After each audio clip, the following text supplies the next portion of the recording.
13:48. You wake up with a headache. By sunset, black lumps the size of eggs are pushing out of your groin. By morning, you're probably dead. That was just how it went. No medicine, no answers. Half of Europe wiped out in 3 years. Here's what surviving the bubonic plague actually looked like. If you're settling in for the night, maybe getting comfortable under your blankets, I'd love it if you hit that subscribe button and drop a comment telling me where you're listening from and what time it is there. I always like knowing who's out there in the dark with me, learning about history. All right, let's do this. You're lying in a warm bed right now. Soft pillow, clean sheets, temperature-controlled room, probably.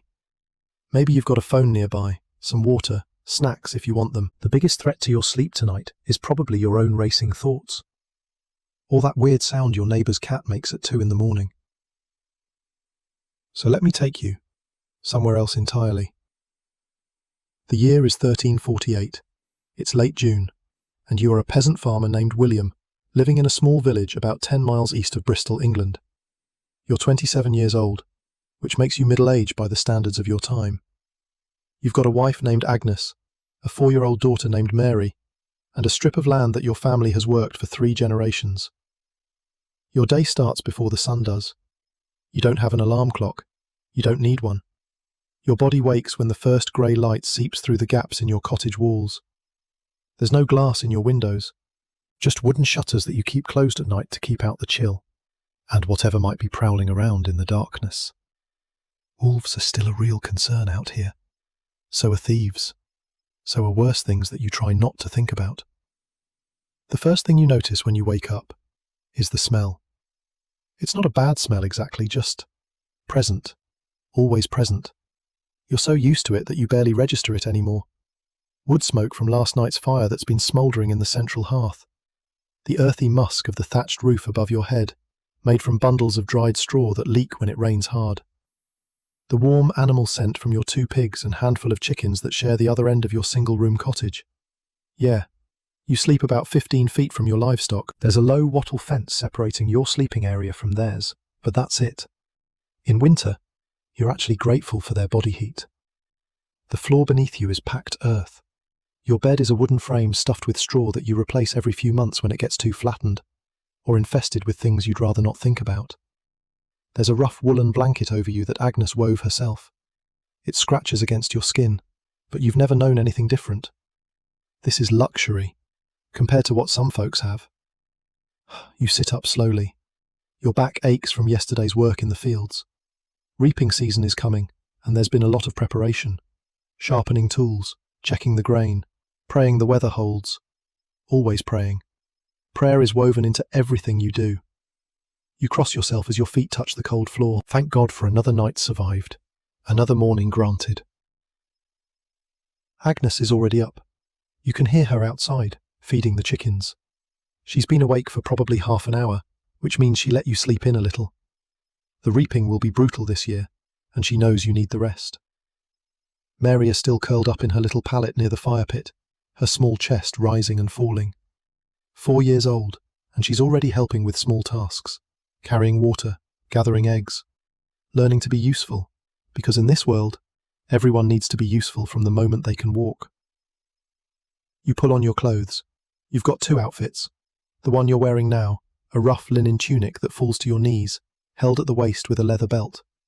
Woolen stockings that are more patches than original fabric at this point. Leather shoes that you made yourself and that leak in wet weather. Your other outfit is basically the same but slightly less worn. That one's for Sundays. For church. For the occasions when you want to look like you're not one harvest away from starving. Which honestly, you kind of are. Always. That's the thing about this life that people in your time don't talk about much because it's just how things are. You're always about one bad season away from real trouble. Last year's harvest was decent. The year before that was rough. The year before that, the rains came too heavy and half the grain rotted in the fields. That winter, you ate things you'd rather forget. Bark bread. A rat that got into your grain stores and died there, so you figured, why waste the meat? You survived. Lots of people didn't. The Great Famine was only 30 years ago. Your parents lived through it. talked about it sometimes, late at night, when the fire was low and the memories came crawling back. The rains that wouldn't stop, the crops that drowned in the fields, the animals that starved because there was no fodder, the people that starved because there was no food. Your mother's sister ate her own shoe leather. A cousin, they said, was taken by something worse. Cannibalism, though nobody used that word. Just, he disappeared, and there were whispers. So yeah, you don't take food for granted. Ever. When you eat your breakfast this morning, a chunk of dark rye bread that Agnes baked 2 days ago, and some watery ale that tastes vaguely sour, you eat slowly. You chew thoroughly. You're grateful for every bite, because you know how quickly it can all go away. The ale, by the way, is safer to drink than the water. The water from the stream runs past the village's waste pit, and while you don't understand why exactly, you've noticed that people who drink too much of it tend to get sick. So ale it is. Weak ale for breakfast, slightly stronger ale for supper. You're not drunk. The alcohol content is so low it barely registers, but it's hydrating, and it doesn't give you the flux the way the stream water sometimes does. After breakfast, you head out to the fields. The village is already awake. About 40 families live here, scattered across maybe a dozen cottages of varying sizes. Your lord, Sir Richard Blackwood, owns all of it. The land, the cottages, the tools, the grain, the lives of everyone who works here. You're a villain, which means you're not exactly a slave, but you're not exactly free either. You can't leave without Sir Richard's permission. You can't marry without Sir Richard's permission. You have to work his fields 3 days a week for free, and the other days you work your own strip of land, trying to grow enough to feed your family and still have surplus to sell at market for the coins you need to buy the things you can't make yourself. It's not a bad life, honestly. You've never known anything else. Sir Richard is neither cruel nor kind. He takes his share and leaves you to manage the rest. Some lords are worse, much worse. You've heard stories from travellers who pass through.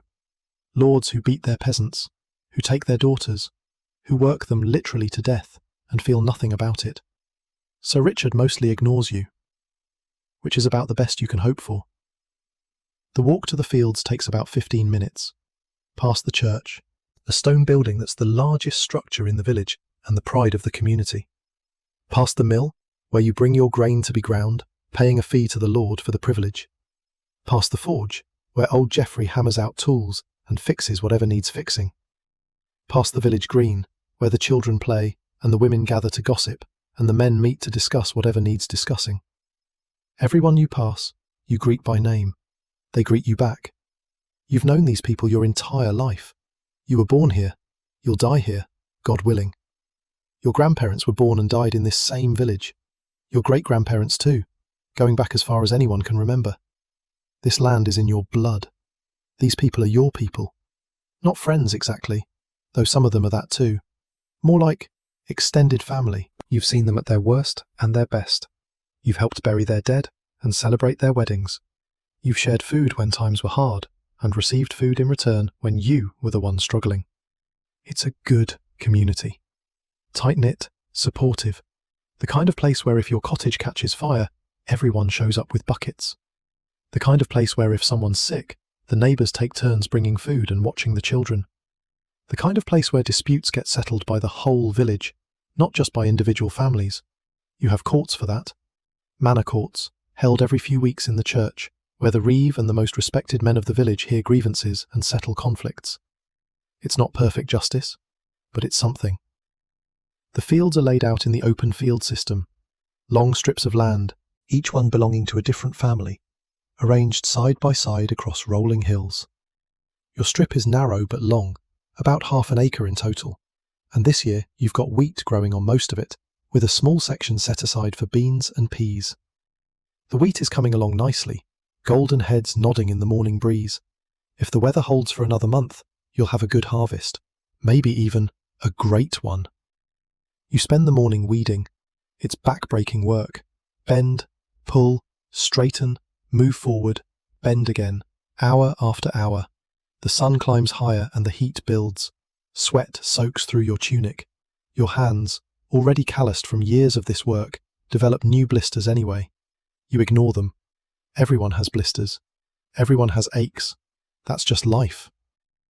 Around midday, Agnes brings you food. More bread, this time with a bit of cheese that she bargained for at last week's market, a small beer to wash it down. You sit together in the shade of an old oak tree at the edge of the field and watch Mary play among the wheat stalks, her laughter carrying across the quiet landscape. This is as close to peace as your world gets. Full belly, healthy family, crops growing well, sun shining. You don't know it yet, but this is the last summer your village will ever be this full. The last summer you'll hear this many voices, see this many faces, know this many names. By this time next year, half the people you greeted this morning will be dead. The fields will lie fallow because there's no one left to work them. The church will be silent because there's no one left to fill the pews. The forge, the mill, the cottages, many of them will stand empty, slowly crumbling back into the earth. But you don't know that yet.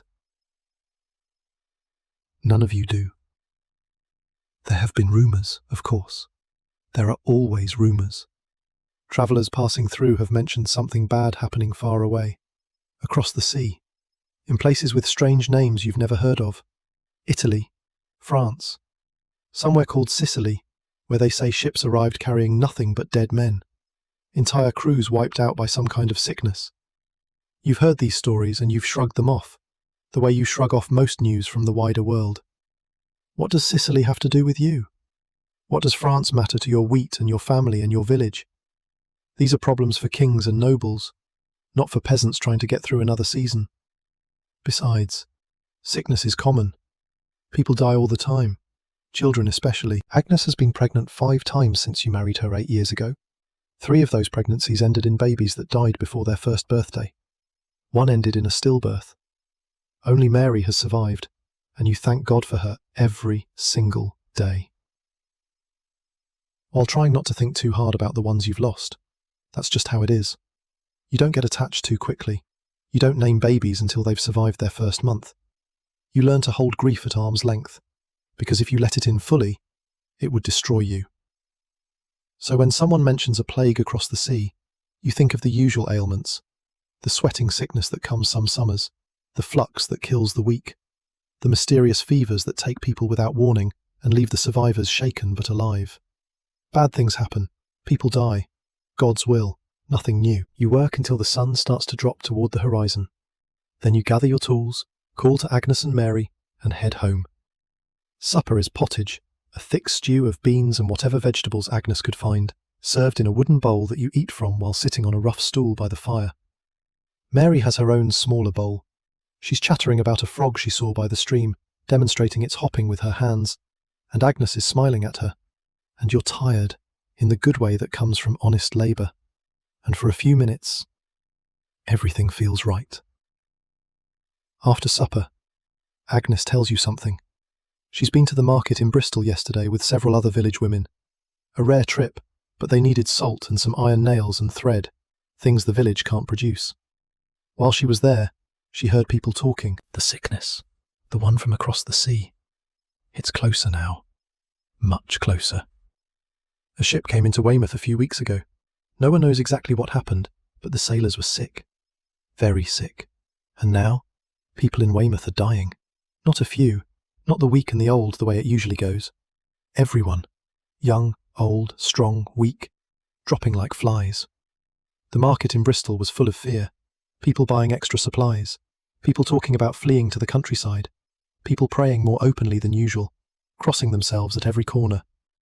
You listen to this news with a cold feeling in your stomach. Weymouth isn't far, a few days' walk at most. If something's spreading there, it could spread here. Easily. The roads between Bristol and Weymouth are well travelled. Merchants, pilgrims, soldiers, all moving back and forth. If people in Weymouth are sick, people in Bristol will be sick soon. And if people in Bristol are sick... But you don't want to think about that. You can't afford to think about that. There's nothing you can do anyway.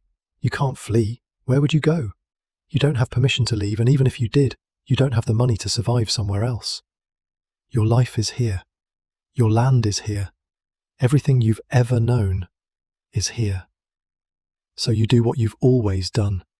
You pray. You cross yourself. You pull Agnes close and hold her for a moment longer than usual. You check on Mary, already asleep by the dying fire, her small face peaceful in the flickering light. And you tell yourself that it will be fine. It's always fine. Bad things happen far away, and then they stop happening, and life goes on. Outside, the summer night is warm and quiet, crickets singing, an owl calling somewhere in the darkness. The village is settling into sleep. Dozens of families just like yours, snug in their cottages, unaware that the world is about to change forever. In the morning you'll go back to the fields. You'll weed and water and watch the wheat grow. You'll greet your neighbours and work alongside them, and share complaints about the weather and hopes for the harvest. You'll be a medieval peasant doing medieval peasant things. The same things your father did, and his father before him. The same things you expect your daughter will do someday. But something is coming. Something is already here, actually, making its way along the roads and the rivers and the coastline, carried by fleas on the backs of rats, carried by people who don't know they're infected yet, carried in the cargo holds of ships and the folds of clothing and the very breath of the dying. It moves about 1.5 miles per day, the historians will later calculate. Slow, but unstoppable. A creeping wave of death that's been building for years, that started somewhere far away in the steppes of Asia, that's already devastated Constantinople and Sicily, and is now chewing through France like a fire through dry timber. The Black Death is coming, and it will find you. But for now, for tonight, in late June of 1348, you sleep.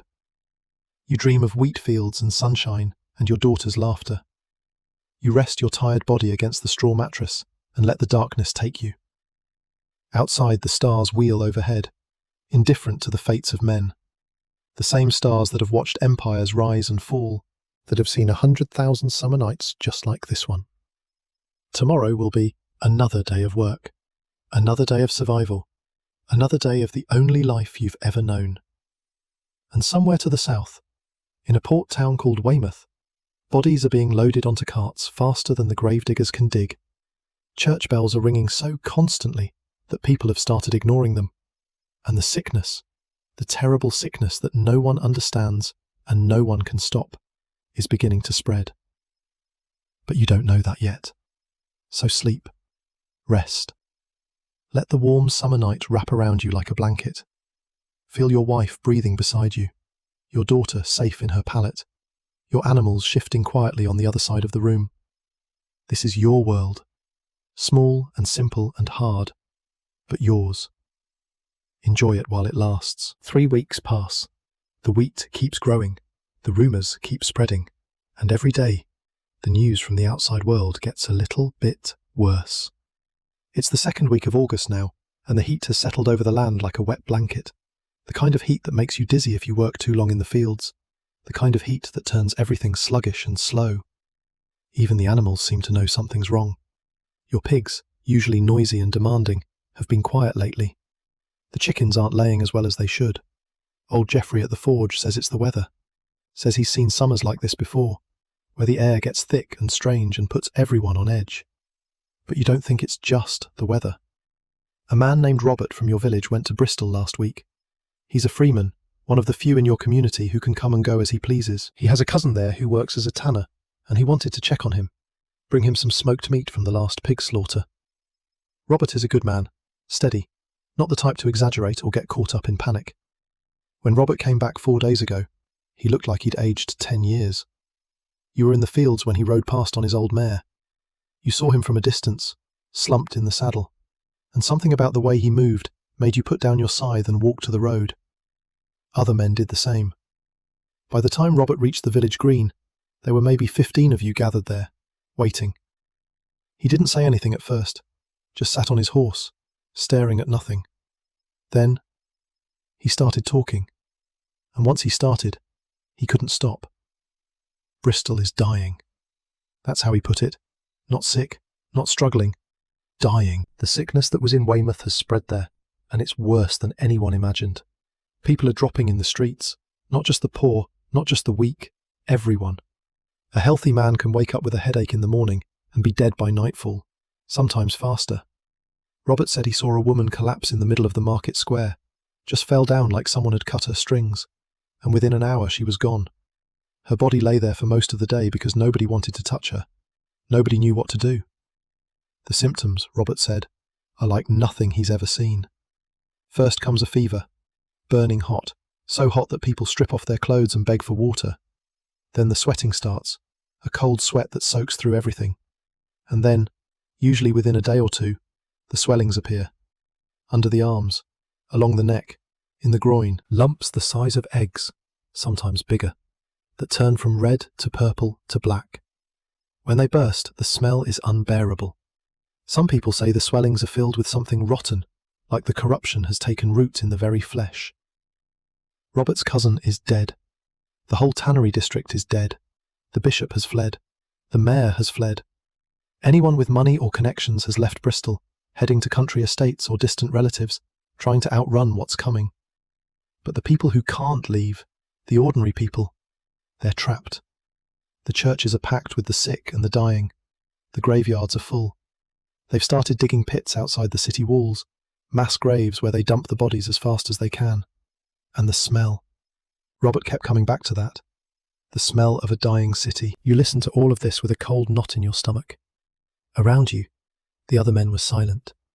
Some of them crossed themselves. Some of them looked like they might be sick. Old Walter, who's been farming these fields since before you were born, actually turned and walked away in the middle of Robert's story. Just walked back to his cottage and didn't come out for the rest of the day. That night, the village held a meeting in the church. Father Edmund, your parish priest, led prayers for deliverance. Long prayers, desperate prayers, the kind of prayers you say when you're not sure if God is listening anymore. The whole village was there, crammed into the small stone building, faces lit by candlelight, everyone looking to Father Edmund for some kind of answer. Father Edmund is a decent man. He's been your priest for 12 years, ever since old Father William died. He's not particularly clever or inspiring, but he's sincere. He believes what he preaches. And what he preaches now is that this sickness is a punishment from God, that the sins of mankind have grown so great that the Lord has sent a pestilence to cleanse the world, that the only hope is repentance, prayer, fasting, confession. So you pray, you fast, you confess your sins, though honestly, your sins are pretty mild. You've cursed when you stubbed your toe. You've envied your neighbour's better wheat. You've had impure thoughts about the miller's daughter, but who hasn't? These seem like small things compared to what's happening. But Father Edmund says that all sins add to the weight that humanity must bear.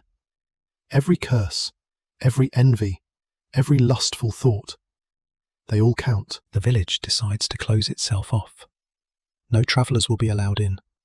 Anyone who leaves must quarantine themselves for a week before they can return.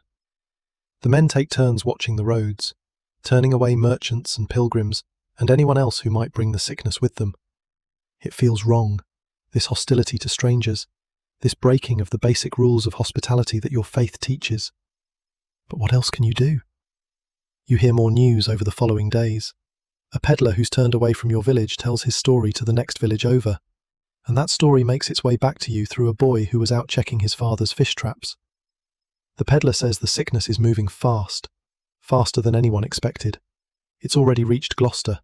It's spreading along the roads, like fire through dry grass. Towns that were healthy a week ago are now graveyards. The peddler also said something else.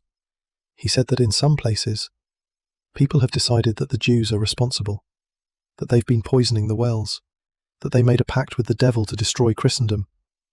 In a town called Strasbourg, somewhere far away on the continent, they rounded up the entire Jewish community and burned them alive.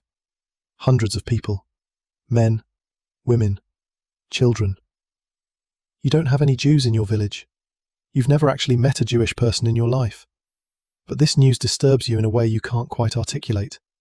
If people are willing to do that, to burn their neighbours alive based on nothing but fear and rumours, then what else might they do? What happens when the sickness comes here and people start looking for someone to blame? At night, you lie awake next to Agnes and stare at the darkness above you. The thatched roof, the wooden beams, the same ceiling you've looked at your whole life. Agnes is sleeping, or pretending to sleep. Her breathing is too careful, too measured. She's awake too. She's just as scared as you are. Mary sleeps between you now. You moved her pallet closer after Robert's return. You want her near. You want to be able to reach out in the night and feel her small body, warm and alive, rising and falling with each breath. She's 4 years old. She's already survived more than most children do. The sweating sickness took her brother when she was 2.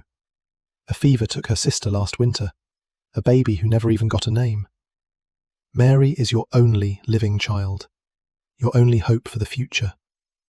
What would you do if the sickness comes? What would you do if Mary gets sick? You don't want to think about it, but you can't stop thinking about it. The days blur together, work in the fields, prayers in the church, watching the roads, waiting. The wheat is almost ready for harvest now, golden and heavy and beautiful. A good crop, a great crop actually. If you can bring it in, you'll have more than enough to feed your family through the winter and still have surplus to sell. This could be your best year ever. But it's hard to care about the harvest when you're not sure if you'll be alive to eat it. More news comes, always more news. A village 10 miles to the south has been hit. The sickness arrived with a merchant who came through before anyone knew to turn strangers away. Within 2 weeks, half the village was dead. The other half fled, scattering into the countryside, probably carrying the sickness with them. The lord of that manor, a minor knight named Sir Hugh something, tried to keep his peasants from leaving. He set armed men on the roads. It didn't matter. The peasants left anyway. What's a sword compared to what they were running from? You hear about the doctors too, the learned men in the cities, the ones who study medicine at the great universities. They've been trying to figure out what's causing the sickness and how to stop it. Their conclusion? Bad air. Corrupted air. Something has poisoned the atmosphere itself. Maybe it was the earthquakes that struck Italy a few years ago, releasing noxious vapours from deep in the earth. Maybe it was a conjunction of planets, Saturn, Jupiter, and Mars, all aligned back in 1345, and the astrologers say this released poisonous influences into the sky. The cure, according to these learned men, is to avoid the bad air. Don't go out at night when the air is thick. Burn aromatic woods in your home to purify the atmosphere. Carry bundles of sweet-smelling herbs and flowers. Hold them to your nose when you walk through town. Also, don't bathe. This is important, apparently. Bathing opens the pores of your skin, and open pores let the corrupted air seep into your body. If you want to stay healthy, stay dirty. Let the grime build up. It's a protective barrier. You think about this for a moment. The most educated men in Christendom, the people who've spent their entire lives studying medicine, have concluded that the best way to avoid a deadly plague is to stop washing. Meanwhile, you've been bathing in the stream every few weeks like some kind of fool. Maybe you should thank God for your ignorance. You're not sure what to make of this advice, honestly. It sounds reasonable, in a way. Bad smells have always been associated with disease. Everyone knows that. The miasma that rises from swamps and garbage heaps, the stench of the tanner's quarter. These places are unhealthy. It makes sense that the sickness would be carried by bad air. But then again, Robert said that Bristol stinks of death, and the sickness is already there. So either the bad air caused the sickness, or the sickness caused the bad air. You're not educated enough to know which way it works. Father Edmund has his own explanation, which is simpler. God sent this plague. God will end it when he chooses. The only thing humans can do is repent and pray.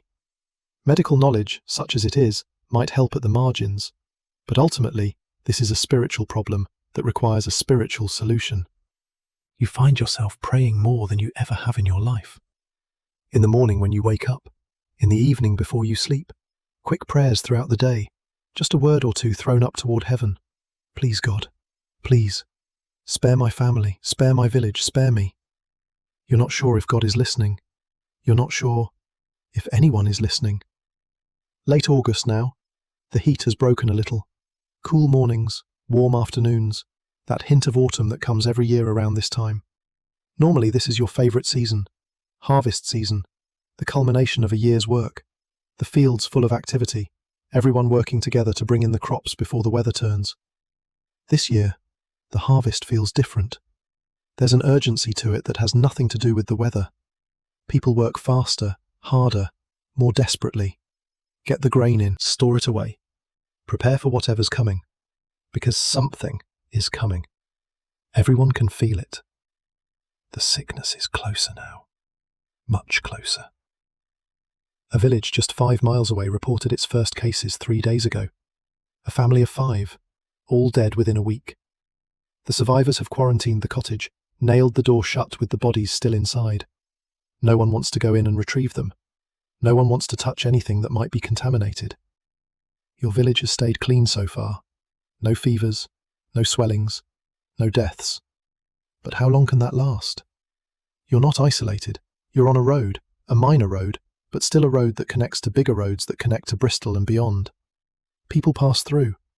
Animals pass through. Whatever is carrying this sickness, surely it's only a matter of time before it finds its way here. You think about running, about packing up your family and fleeing to somewhere more remote. A cousin of yours lives in a village up in the hills, a tiny place with only a dozen families, far from any main road. Maybe the sickness won't reach there. Maybe you could survive. But you can't leave. Not really. You don't have permission. You don't have money. You don't have anywhere to go that would take you in. Your whole life is here. Your land, your home, your community, everything you've ever known. So you stay.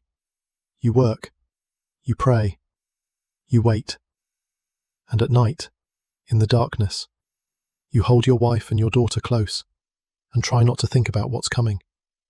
Try not to imagine the fever taking hold, the swellings appearing, the pain and the terror and the slow slide toward death.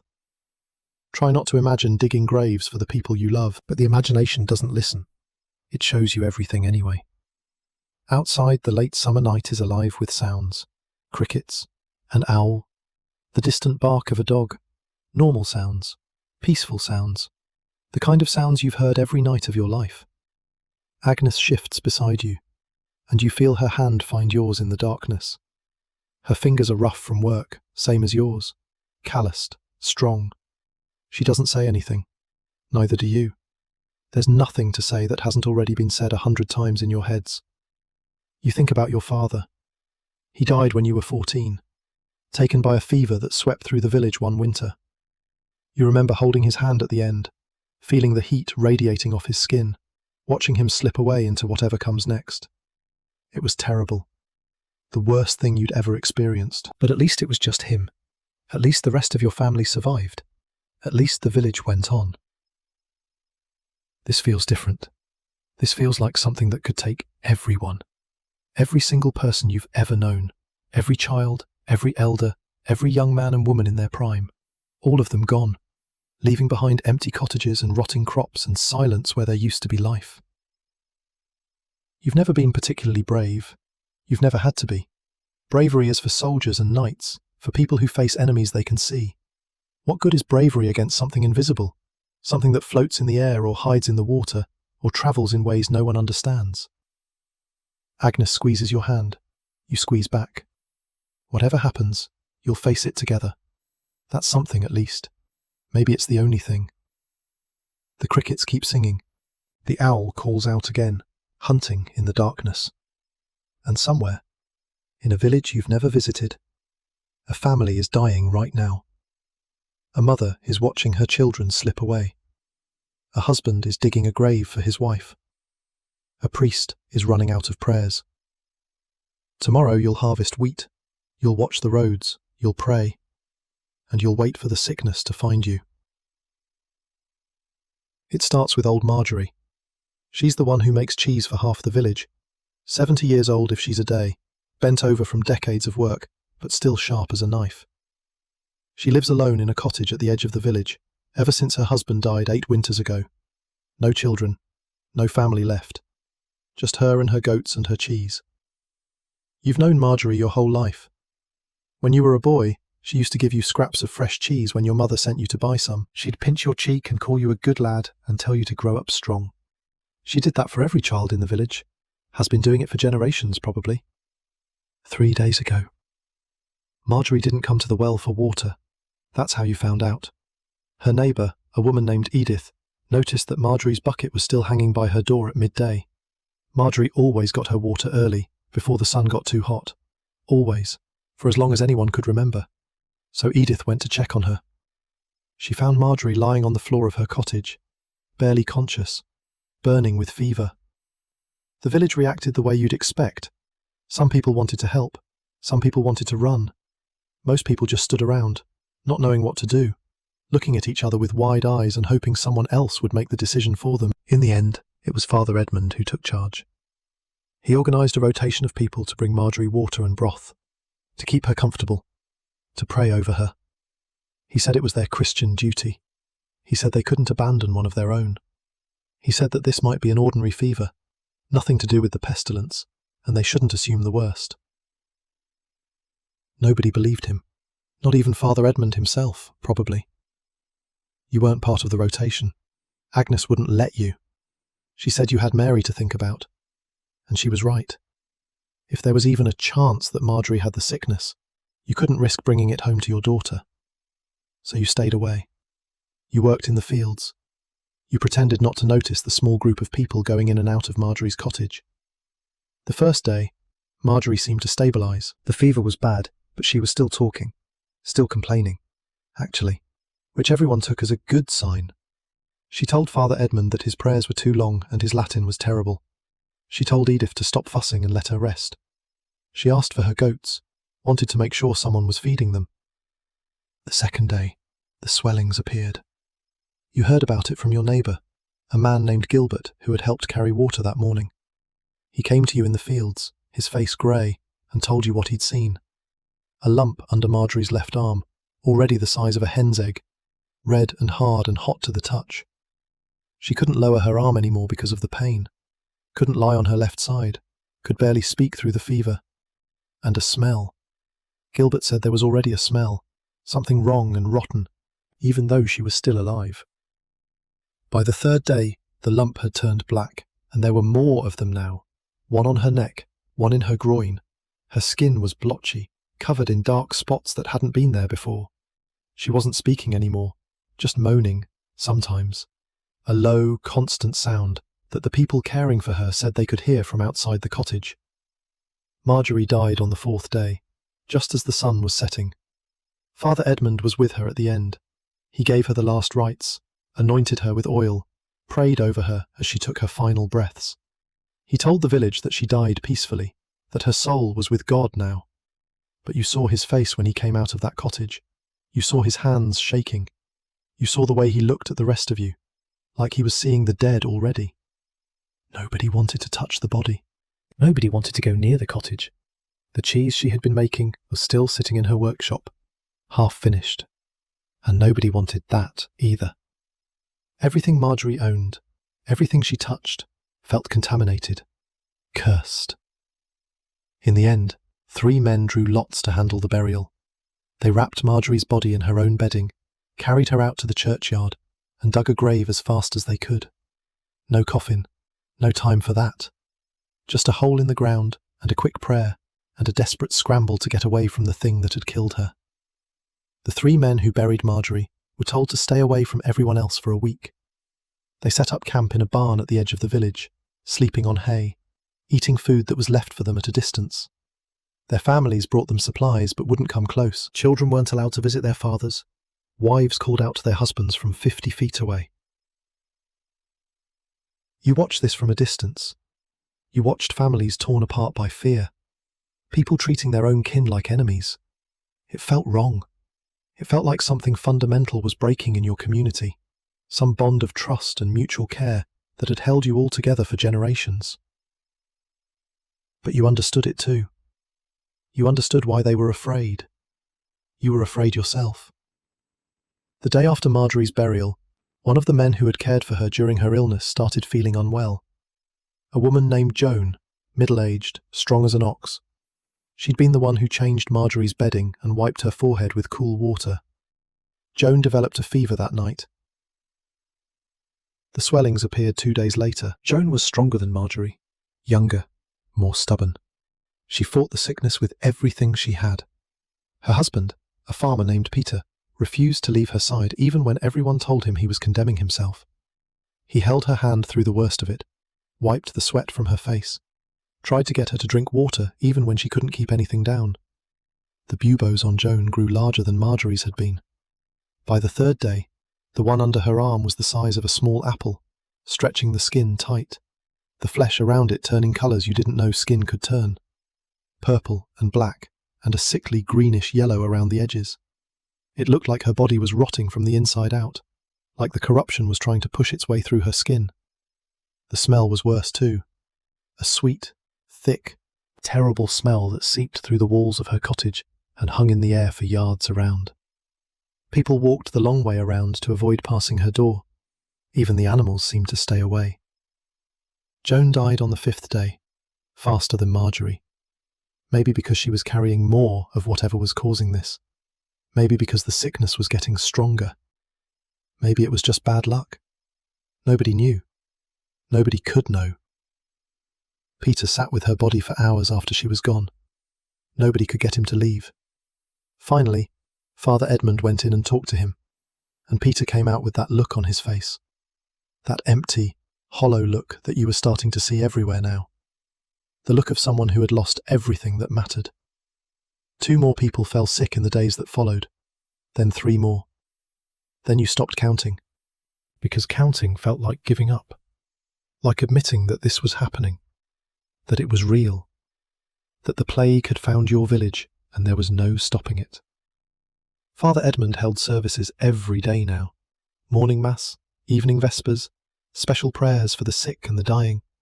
The church was packed, which probably wasn't good. All those people breathing the same air. But what else could they do? Where else could they turn? You went to church with Agnes and Mary. You knelt on the cold stone floor and prayed harder than you'd ever prayed in your life. You begged God to spare your family. You promised anything, everything. You would give away all your possessions. You would go on pilgrimage. You would build a chapel with your own hands. Anything. Just please, God, please. Mary didn't understand what was happening. She was too young. She knew that people were sad and scared. She knew that Marjorie wasn't making cheese anymore, but she didn't grasp the bigger picture. At night, she asked why everyone was so quiet, why nobody was laughing anymore, why you and Agnes held her so tightly when you said goodnight. You didn't know how to explain it to her. How do you tell a 4-year-old that the world might be ending? The village tried to maintain some semblance of normal life. The harvest still needed to come in. The animals still needed to be fed.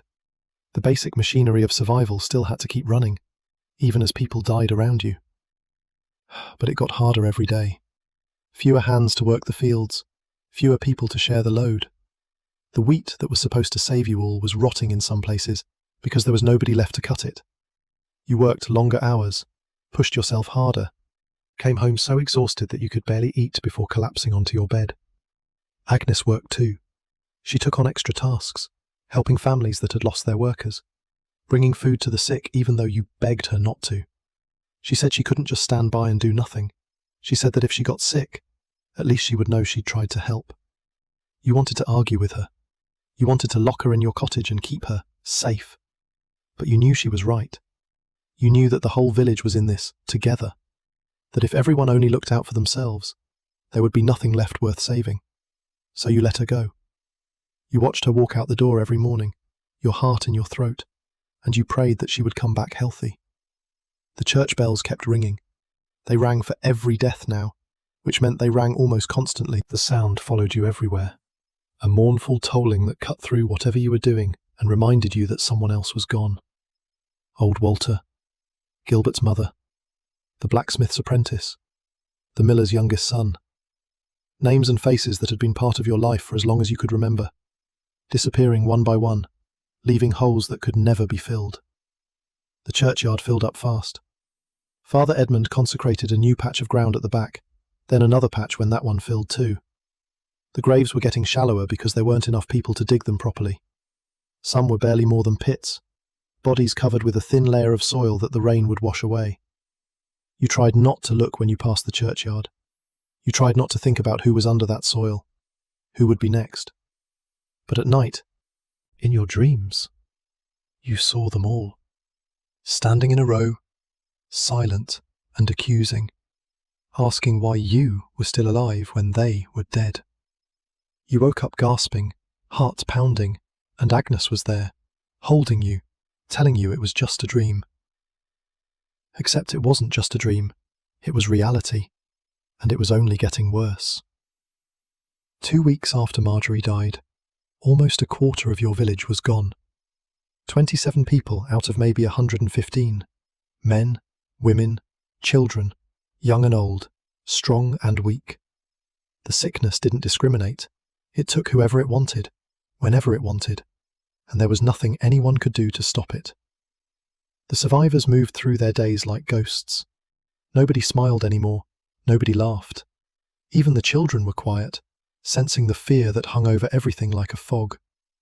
You developed a routine. Wake up, check yourself for fever, check Agnes, check Mary. If everyone seemed healthy, thank God and get to work. Work until your muscles screamed. Come home, eat whatever food there was, hold your family, sleep, repeat. It was a grim existence, but it was existence, and as long as you kept existing, there was hope. You told yourself that every day. You told yourself that the sickness would pass eventually, that it had to burn itself out at some point, that if you could just hold on long enough, you and Agnes and Mary would make it through to the other side. You didn't believe it. Not really. But you said it anyway, because saying it was the only thing keeping you sane. Father Edmund was getting tired. You could see it in his face, in the way he moved, in the way his voice cracked during the prayers. He was burying people every day, sometimes multiple times a day. He was visiting the sick, comforting the dying, consoling the bereaved. He was doing the work of 10 men, and it was breaking him. One evening, after a particularly brutal day that had seen 3 burials before noon, you found Father Edmund sitting alone in the church, staring at the altar. You had come to pray, but you stopped when you saw him. He looked up at you with eyes that were older than his years, eyes that had seen too much. You didn't know what to say. What could you say? So you just sat down beside him, on the cold stone bench, and you sat there together in silence. 2 men who had run out of words. 2 men who were watching their world fall apart and couldn't do anything to stop it. After a long time, Father Edmund spoke. His voice was barely above a whisper. He said he didn't understand. He said he had devoted his life to God, had tried to be a good priest, had served his flock faithfully for years. And now this. Now a plague that killed without reason or mercy. Now innocent people, good people, dying in agony while he prayed prayers that didn't seem to do anything. He asked you why. Why was God letting this happen? You didn't have an answer. Nobody did. So you just sat there with him, in the empty church, as the evening light faded and the shadows grew long. 2 men clinging to a faith that was getting harder to hold on to with every passing day. Outside, somewhere in the distance, a church bell began to toll. Another death. Another soul gone. You closed your eyes and tried to remember what the world had been like before all this. Before the plague. Before the fear. Back when the biggest worry in your life was whether the harvest would be good, and whether Mary would grow up healthy. It felt like 1,000 years ago. It felt like a dream you were forgetting. But somewhere, buried beneath all the grief and terror, a small voice reminded you. You were still alive. Agnes was still alive. Mary was still alive. For now, that had to be enough. A week after your conversation with Father Edmund, a man arrived in the village claiming he could cure the plague. His name was Simon, and he said he was a physician. He came from London, or so he claimed, where he had studied at one of the great medical schools. He was a thin man, nervous, with darting eyes and stained fingers. He carried a leather bag full of instruments and potions. He smelled strongly of vinegar, which he said was for protection. The village had turned away travellers for weeks now. But Simon wasn't just any traveller. He was offering something nobody else could offer. Hope. Or at least, the possibility of hope. So the men guarding the road let him through, and he set up in the empty cottage of a family that had died the week before. Simon's treatments were expensive. A consultation cost more than most families earned in a month. But when your wife is dying, when your children are covered in black swellings and screaming in pain, money stops meaning much. People paid. They paid with coins, with livestock, with family heirlooms. They paid with anything they had. You watched from a distance at first. You didn't trust this stranger with his vinegar smell and his nervous eyes. But you also didn't have any better ideas. Nobody did. Simon's first patient was a young woman named Alice. She was 18, newly married, and she had developed the fever 3 days before Simon arrived. Her husband had paid for the treatment with their entire flock of sheep, every single animal they owned. Simon examined Alice in her cottage while a small crowd gathered outside. You were in that crowd. So was Agnes, even though you'd asked her to stay home. She said she wanted to see. She said she needed to know if there was any hope. After about an hour, Simon emerged. He looked satisfied, almost smug. He announced that he had identified the problem. Alice's humours were out of balance, as was to be expected with this type of pestilence. Her blood was too hot and too thick. The corruption had taken root in her vital fluids. The cure was obvious. She needed to be bled. Bleeding. You'd heard of it before. The physicians in cities swore by it. The theory was that removing some of the corrupted blood would allow the body to produce new, clean blood to replace it. Made sense, in a way. If something bad was in your blood, getting rid of some of the blood should get rid of some of the bad thing. Simon bled Alice that afternoon. He made a cut in her arm, a small, neat incision, and let the blood flow into a basin. Dark blood, almost black. He said that was proof of the corruption. He said the procedure was working. By evening, Alice was weaker. By the next morning, she was delirious. By noon, she was dead. Her husband stood in the doorway of their cottage, staring at nothing. He'd given everything he had for this treatment, every sheep, every hope. And now his wife was dead, and he had nothing left. Simon had explanations, of course. He said Alice had been too far gone when he arrived. He said the corruption had spread too deep. He said that if he'd gotten to her sooner, the bleeding would have worked. It wasn't his fault. It was the disease. Some people believed him. Some people didn't. But enough people believed him that he stayed, and more patients came. His second treatment was worse. A man named Richard had developed a bubo under his left arm, a swelling the size of a goose egg that was causing him terrible pain. Simon examined it and announced that the lump was full of poisonous matter. The cure was to lance it, to cut it open and drain the corruption. You weren't there when he did it. You heard about it afterwards. When Simon cut into the bubo, a thick, foul-smelling fluid burst out. Pus and blood and something darker, something that smelled like rot. The fluid sprayed across Simon's hands, across his clothes, across the bedding and the walls of the cottage. Richard screamed so loud that people heard it from the other end of the village. Simon said the procedure was a success. He said he had removed the corruption. He said Richard would recover now. Richard died 3 days later. But before he died, his wife fell sick, and his daughter, and the neighbour who had helped hold him down during the lancing. 4 more deaths, spreading outward from that single cut. You began to wonder if Simon was helping anyone at all, or if he was just making things worse. You weren't the only one wondering, but nobody did anything about it. What could they do? Tell him to leave? And then what? Go back to having no hope at all? Simon stayed for another week, before he disappeared, left in the middle of the night, taking his leather bag and whatever coins he'd managed to collect. Nobody knew where he went. Nobody really cared. By then, 3/4 of his patients were dead, and the rest were dying. Some people said he was a fraud. Some people said he did his best with the knowledge he had. Some people said it didn't matter either way, because nothing was going to stop this plague. You believed that last one. More and more, you believed it. Meanwhile, Agnes kept going out. Every day, she visited the sick, brought them food and water, sat with them when their families couldn't bear to be in the same room anymore. She held hands and wiped foreheads, and whispered prayers into ears that might not even hear her anymore. You begged her to stop. You got down on your knees and begged. You told her that every time she walked into one of those cottages, she was risking her life, risking Mary's future, risking everything. She looked at you with those grey eyes of hers, calm and steady, and she said she knew. She knew the risk. But someone had to do it. Someone had to be there for the dying. If everyone hid in their homes and waited for the sickness to pass, what kind of community would they be? What kind of Christians?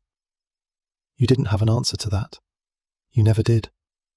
So you watched her go, every single day, and you waited for her to come home.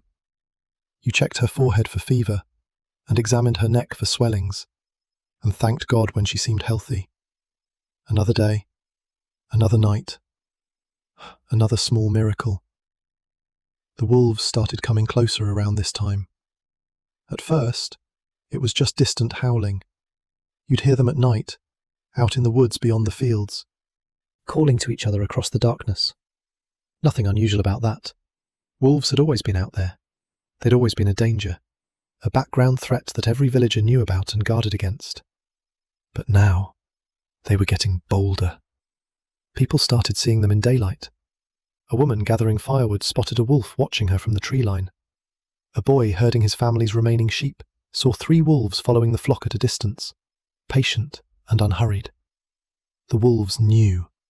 Somehow, they knew that the village was weakening, that there were fewer people to stand guard, fewer dogs to bark warnings, fewer armed men to drive them off.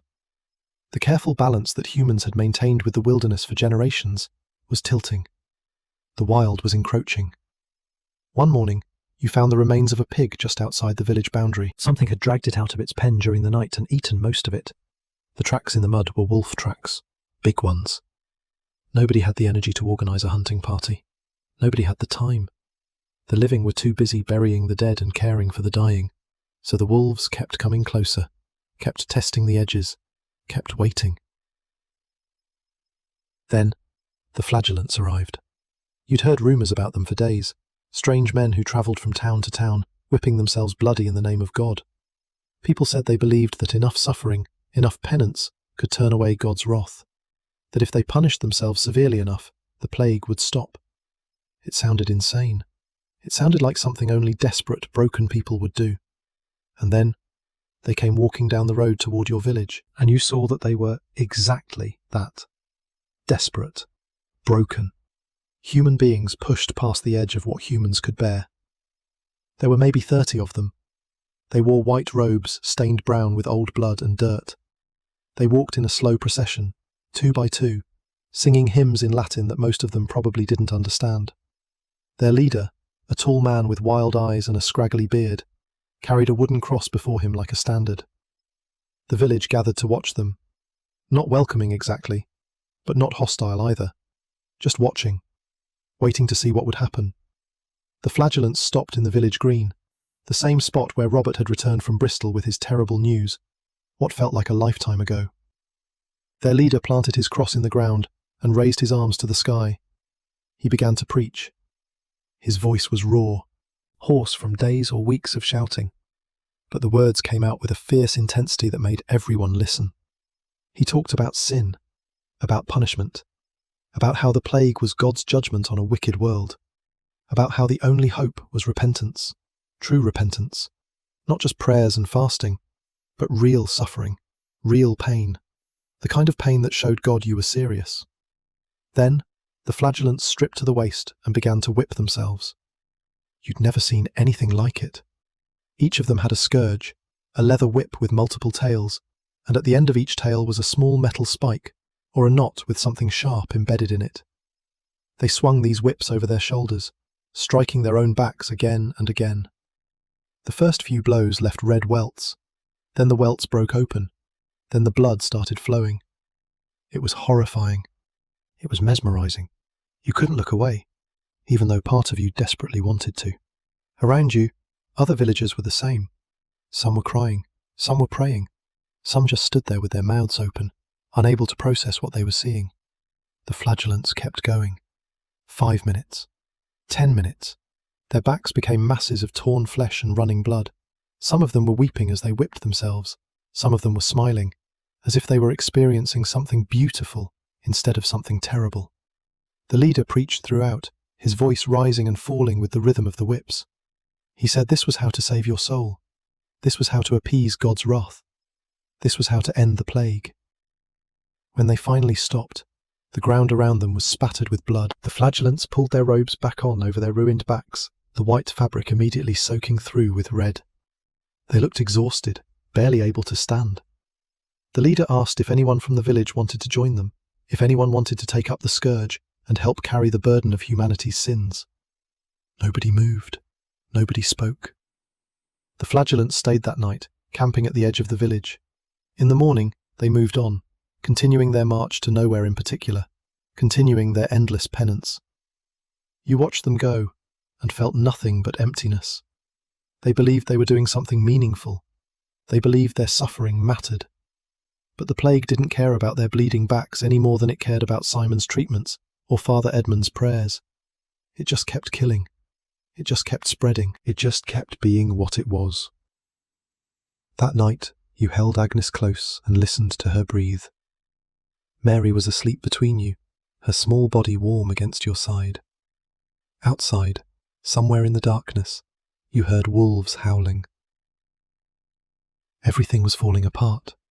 The village, the world, the careful structures that had kept human life going for generations. All of it crumbling under the weight of something nobody could see or understand. And yet, here you were, still alive, still holding on to the people you loved, still getting up every morning and doing what needed to be done. Maybe that was all you could do. Maybe that was all anyone could do. The harvest had mostly come in by now, though not all of it. Some fields were still standing, their grain rotting because there was nobody left to cut it. The families who owned those fields were dead or too sick to work. The rest of the village was too exhausted to help. Sheep wandered through the landscape with nobody to tend them. Cows lowed in pastures, their udders painfully full because nobody came to milk them anymore. The carefully managed order of rural life was unravelling, one thread at a time. You did what you could. You milked the abandoned cows and distributed the milk to whoever needed it. You herded the wandering sheep back toward their pens, though half of them just escaped again. You tried to help, even when helping felt pointless. Father Edmund kept holding services, though the congregation grew smaller every day. He baptized babies, though fewer babies were being born now. He buried the dead, though his prayers had grown shorter and his voice had grown weaker. One evening, after another burial, Father Edmund announced that he would stop ringing the church bells for deaths. The constant tolling was spreading panic, he said. It was reminding everyone, every hour of every day, that more people were dying. Better to let some things pass in silence. Nobody argued with him. The bells had become a kind of torture, that endless reminder of loss. When they finally stopped, the silence was strange at first. Then, it was a relief. At least now you could pretend, for a few minutes at a time, that the world was normal, that nothing had changed, that the plague was just a bad dream you would wake up from eventually. But then, someone would cough, or someone would mention a name that no longer answered, or you would pass by a cottage with the door nailed shut, its occupants dead inside because nobody had the courage or the strength to retrieve them, and the dream would shatter. And you would remember that this was real. All of it. And there was no waking up. September now. The days growing shorter, the nights growing cooler, the plague still burning through what remained of your village, like a slow fire that would not go out. You kept checking yourself for fever every morning. You kept checking Agnes. You kept checking Mary. So far, so good. But for how long? It happens on a Tuesday. You wake up before dawn, same as always. The grey light is seeping through the gaps in the shutters. Mary is still sleeping, her small body curled up in a ball. You reach over to touch Agnes's shoulder, to wake her for the day ahead. Her skin is hot. Not warm, hot. The kind of hot that means something is wrong. You sit up. Your heart is already pounding. You tell yourself it might be nothing. A flush from sleeping under too many blankets. A mild illness, the kind everyone gets sometimes. It doesn't have to be the plague. It doesn't have to be. Agnes opens her eyes. They're glassy, unfocused. She looks at you like she's not quite sure who you are. She says she doesn't feel well. Her voice is weak, scratchy. She says her head hurts, her joints ache. She's so tired, more tired than she's ever been. You tell her to stay in bed. You tell her to rest. You tell her everything is going to be fine. You don't believe it, but you say it anyway. Mary wakes up and asks what's wrong with Mama. You tell her Mama is just tired and needs to sleep. You take Mary outside and find a neighbour to watch her for the day. The neighbour, a woman named Bess, whose husband died 2 weeks ago, looks at you with knowing eyes. She doesn't ask questions. She just nods and takes Mary's hand and leads her away. You go back inside. Agnes is shivering now, even though her skin is burning up. You pile every blanket you have on top of her. You bring her water, cool water from the well, and help her drink. Most of it dribbles down her chin because she's too weak to swallow properly. The day passes in a blur. You sit beside her. You hold her hand. You talk to her, though you're not sure she can hear you. You tell her about the wheat you harvested, about Mary's latest questions about the world, about the time you first saw her, 15 years ago, at the midsummer festival in the village where she grew up. She was dancing around the bonfire with the other girls, and you couldn't take your eyes off her. She doesn't respond. She's drifting in and out of consciousness, lost somewhere between sleep and waking. By evening, you know. You know with a certainty that sits in your stomach like a stone. The swelling appears the next morning, under her left arm, a lump the size of a walnut, hard and hot and painful to the touch. Agnes cries out when you accidentally brush against it. She cries out, and then she starts crying for real, because she knows too. She knows what this means. You hold her while she cries. You stroke her hair and whisper that you love her, and that you're not going anywhere. You're not like those people in the stories, the ones who abandon their families at the first sign of sickness. You're not going to leave her to die alone. She grips your hand so tight it hurts. She looks at you with those grey eyes, clearer now than they've been since the fever started. She says she's sorry. She says she should have listened to you. She should have stopped visiting the sick. She should have stayed home, stayed safe, stayed with you and Mary. You tell her to stop. You tell her she was being kind, being good, being the person she's always been. You tell her you wouldn't have wanted her any other way. She manages a small smile at that, a ghost of the smile you fell in love with. Then the fever takes her again, and she's gone, drifting away to wherever sick people go when the world becomes too painful to stay in. The next few days are the worst of your life. You watch the swelling grow. It doubles in size, then triples. The skin around it turns colours you've never seen on a living person. Red, then purple, then a sickly black that looks like death itself is pushing its way to the surface. Agnes can't move her arm anymore, can't lie on her left side, can barely breathe without pain. You try everything. You burn juniper in the cottage to purify the air. You press cool cloths to her forehead to bring down the fever. You pray, endlessly, desperately, the same words over and over until they lose all meaning. News spreads through what's left of the village. Agnes, the woman who spent weeks helping others, is now the one who needs help. But nobody comes, not at first. People are afraid. You understand that. You don't blame them. But it still hurts, knowing that your wife gave everything to this community, and now the community can't bring itself to cross your threshold. Eventually, Bess comes. She's already lost her husband and 2 of her children. She's got nothing left to lose, she says. She brings broth and bread and sits with Agnes while you take a break, while you walk outside and gulp fresh air and try to remember what it feels like to not be drowning in fear. Bess doesn't say much. She doesn't offer false hope or empty comfort. She just sits there, holding Agnes's hand, being present. It's the kindest thing anyone has done for you in weeks. Father Edmund comes to visit. He stands in the doorway, unwilling to come closer. He says prayers from a distance. He offers what comfort he can, which isn't much. He looks at Agnes with the same expression he's had for everyone who's gotten sick. That mixture of pity and resignation.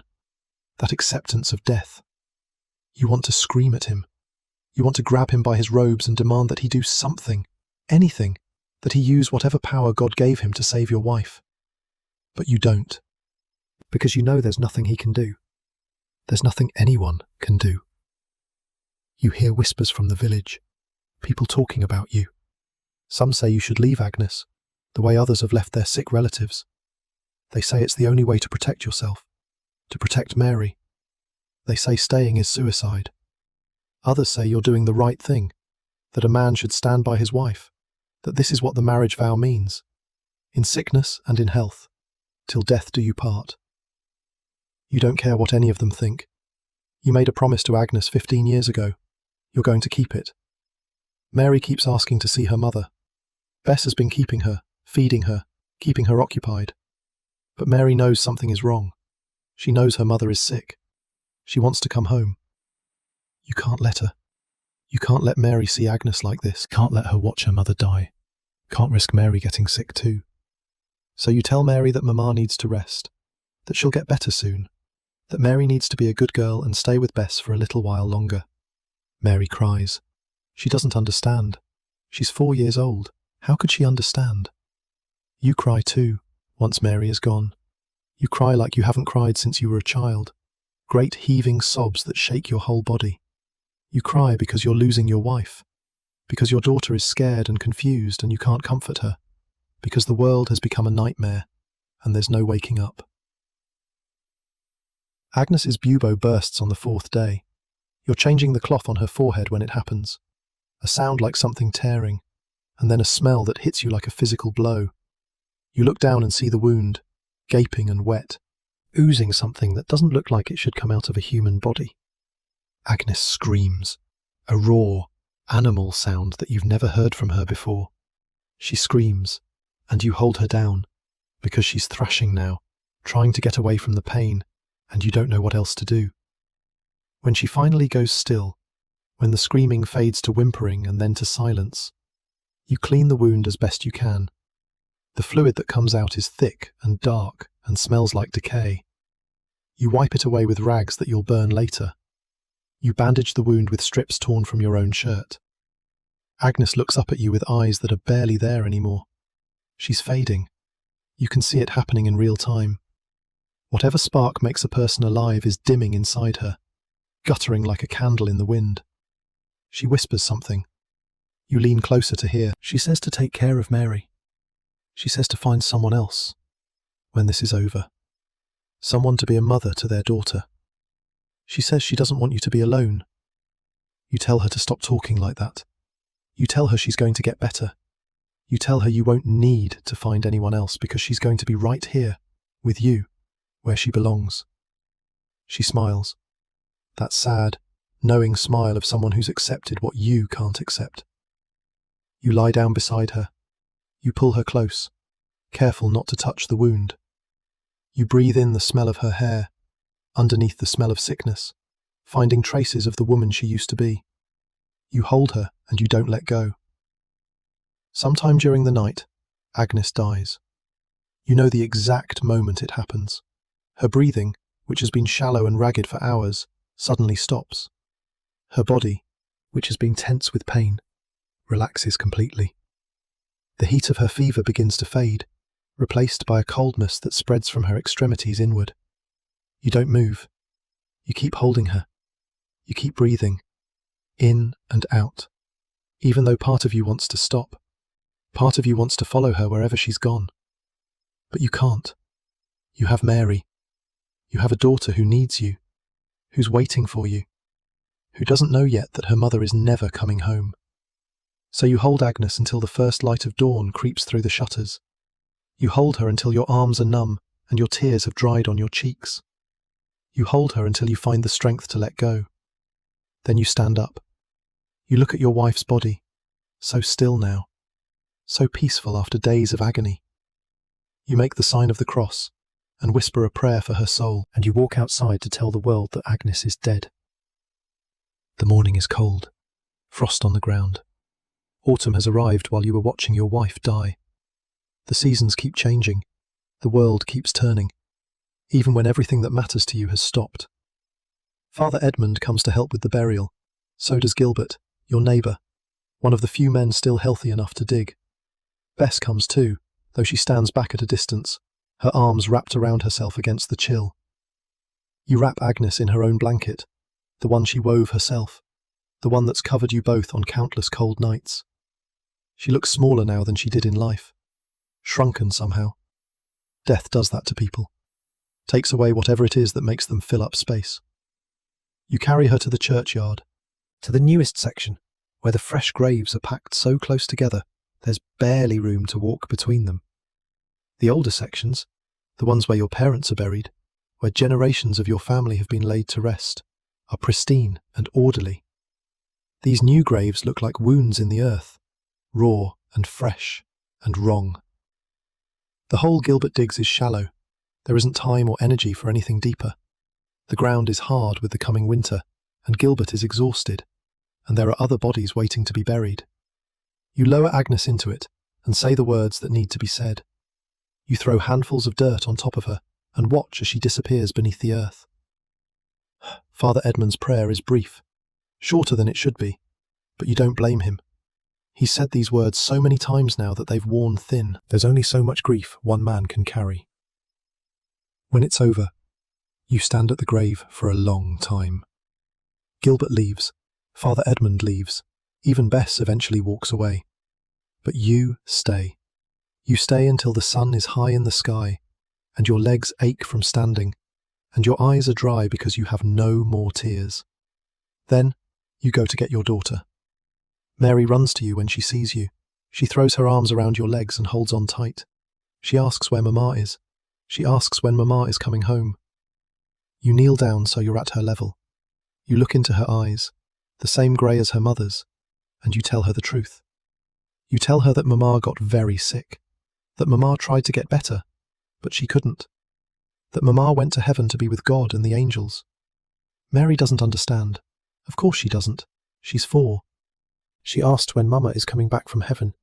She asks if she can visit. You hold her while she cries. You hold her while she asks questions you can't answer. You hold her while the reality slowly sinks in, as much as reality can sink in for someone so young. Later, you take her home. The cottage smells wrong now, like sickness and death, like the end of everything you've known. You open the shutters to let in fresh air. You burn the bedding Agnes died on. You scrub the floor and the walls with vinegar, even though you know it probably won't help. That night, you and Mary sleep together in your bed. She curls up against you the way she used to curl up against Agnes. Her small body is warm and alive and breathing, and you hold on to her like she's the only thing keeping you tethered to the world. Because she is. She's all you have left. Outside, the September night is quiet. No church bells ringing. No sounds of life from the other cottages. Just the wind in the trees and the distant howl of wolves. Your village has lost more than half its people now. The survivors are scattered, isolated, going through the motions of living without really being alive. The community that raised you, that taught you everything you know, that was supposed to be there for your children and your children's children, is dying, maybe already dead. And Agnes is gone, your wife, your partner, the person who made this hard life bearable. She's lying in a shallow grave in the churchyard, and you're lying in an empty bed with your daughter, and the future stretches out ahead of you like a dark road with no end in sight. You don't know how you're going to survive this. You don't know how you're going to raise Mary alone. You don't know how you're going to get through tomorrow, let alone the rest of your life. But you have to try. For Mary, for Agnes, for whatever comes next. You close your eyes. You listen to your daughter breathe. And eventually, somehow, you sleep. The days after Agnes die blur together. You get up. You feed Mary. You do whatever work needs doing. You go to sleep. You get up again. The rhythm of survival, stripped down to its bones. Mary asks about her mother every day at first. Where is she? When is she coming back? Why can't they go visit her in heaven? You answer as best you can, but there are no good answers to questions like these. Eventually, Mary stops asking. You're not sure if that's better or worse. You learn to cook, or rather, you learn to cook enough to keep a small child alive. Pottage, mostly. You throw whatever vegetables you can find into a pot with some water and let it simmer until it's soft enough to eat. Mary doesn't complain. She eats what you give her and looks at you with her mother's quiet gaze, and you try to smile for her, even when smiling feels impossible. The village continues to shrink. Every few days, another cottage goes silent, another family disappears. Sometimes you find out what happened, sometimes you don't. There aren't enough healthy people left to keep track of the dead. Gilbert gets sick in early October. He's the one who helped bury Agnes, the neighbour who dug the shallow grave. You find out when his wife comes to your door, wild-eyed and shaking, asking if you have any herbs or medicine or anything at all that might help. You don't. Nobody does. You tell her you're sorry. You watch her walk back to her cottage, her shoulders hunched against a grief that hasn't even fully arrived yet. Gilbert dies 4 days later. His wife survives, somehow. Their 3 children survive. But Gilbert, who was strong and healthy and in the prime of his life, is gone. Another name added to the list. Another grave in the overcrowded churchyard.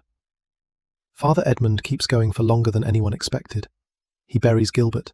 He buries 6 more people that week.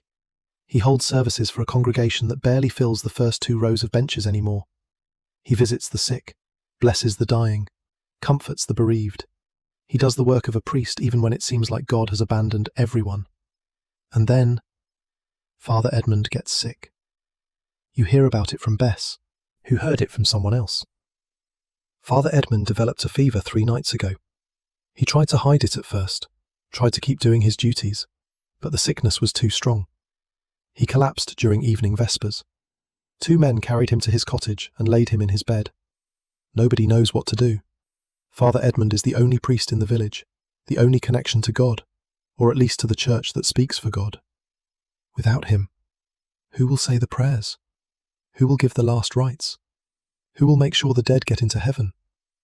You go to see him, not because you think you can help, but because it feels like the right thing to do. This man baptized your daughter. He married you and Agnes. He stood over your wife's grave and said the words that were supposed to ease her passage to the next world. You owe him something, even if all you can offer is your presence. Father Edmund's cottage is small and plain. A bed, a table, a few books, a crucifix on the wall. He's lying under a thin blanket, his face flushed and sweating, his eyes unfocused. He looks smaller than he did behind the altar, frailer, more human. You sit with him for an hour. You don't say much, neither does he. Occasionally he murmurs something in Latin, fragments of prayers that have been worn smooth by decades of repetition. You hold his hand, the way you held Agnes's hand. You try to offer whatever comfort a dying man can receive from another person's touch. Before you leave, Father Edmund looks at you, really looks at you, with clarity that seems to come from somewhere deeper than the fever. He says he's scared. He says he knows he shouldn't be, that as a priest he's supposed to have faith in what comes after death. But he's scared anyway. He's human, after all. Just a man who tried to do some good in a world that didn't make it easy. You tell him that Agnes is waiting for him. You tell him that when he gets to heaven, she'll be there to show him around. She was always good at making people feel welcome. He smiles at that, a small, tired smile. Then his eyes close, and he drifts away again. Father Edmund dies 2 days later. There's no one to give him last rites. There's no one to say the proper prayers over his body. A few of the surviving villagers gather in the churchyard and do their best to remember the words, but it's not the same. It can't be the same. You help dig his grave. It feels like the least you can do. October passes. The leaves change colour and fall from the trees. The days grow shorter, the nights longer and colder. The plague keeps killing, but slower now. There are fewer people left to infect, fewer targets for whatever invisible force has been stalking the village since summer. The landscape has changed. You notice it more and more as the weeks go by. Fields that should have been harvested are standing empty, the grain rotted and ruined. Orchards full of fallen apples that no one picked. Gardens overgrown with weeds because the people who tended them are dead or too exhausted to care. Animals roam everywhere. Sheep that lost their shepherds wander in loose flocks across the countryside, their wool matted and dirty. Cows bellow miserably in pastures, their udders swollen from days without milking. Pigs root through abandoned cottages, eating whatever they can find.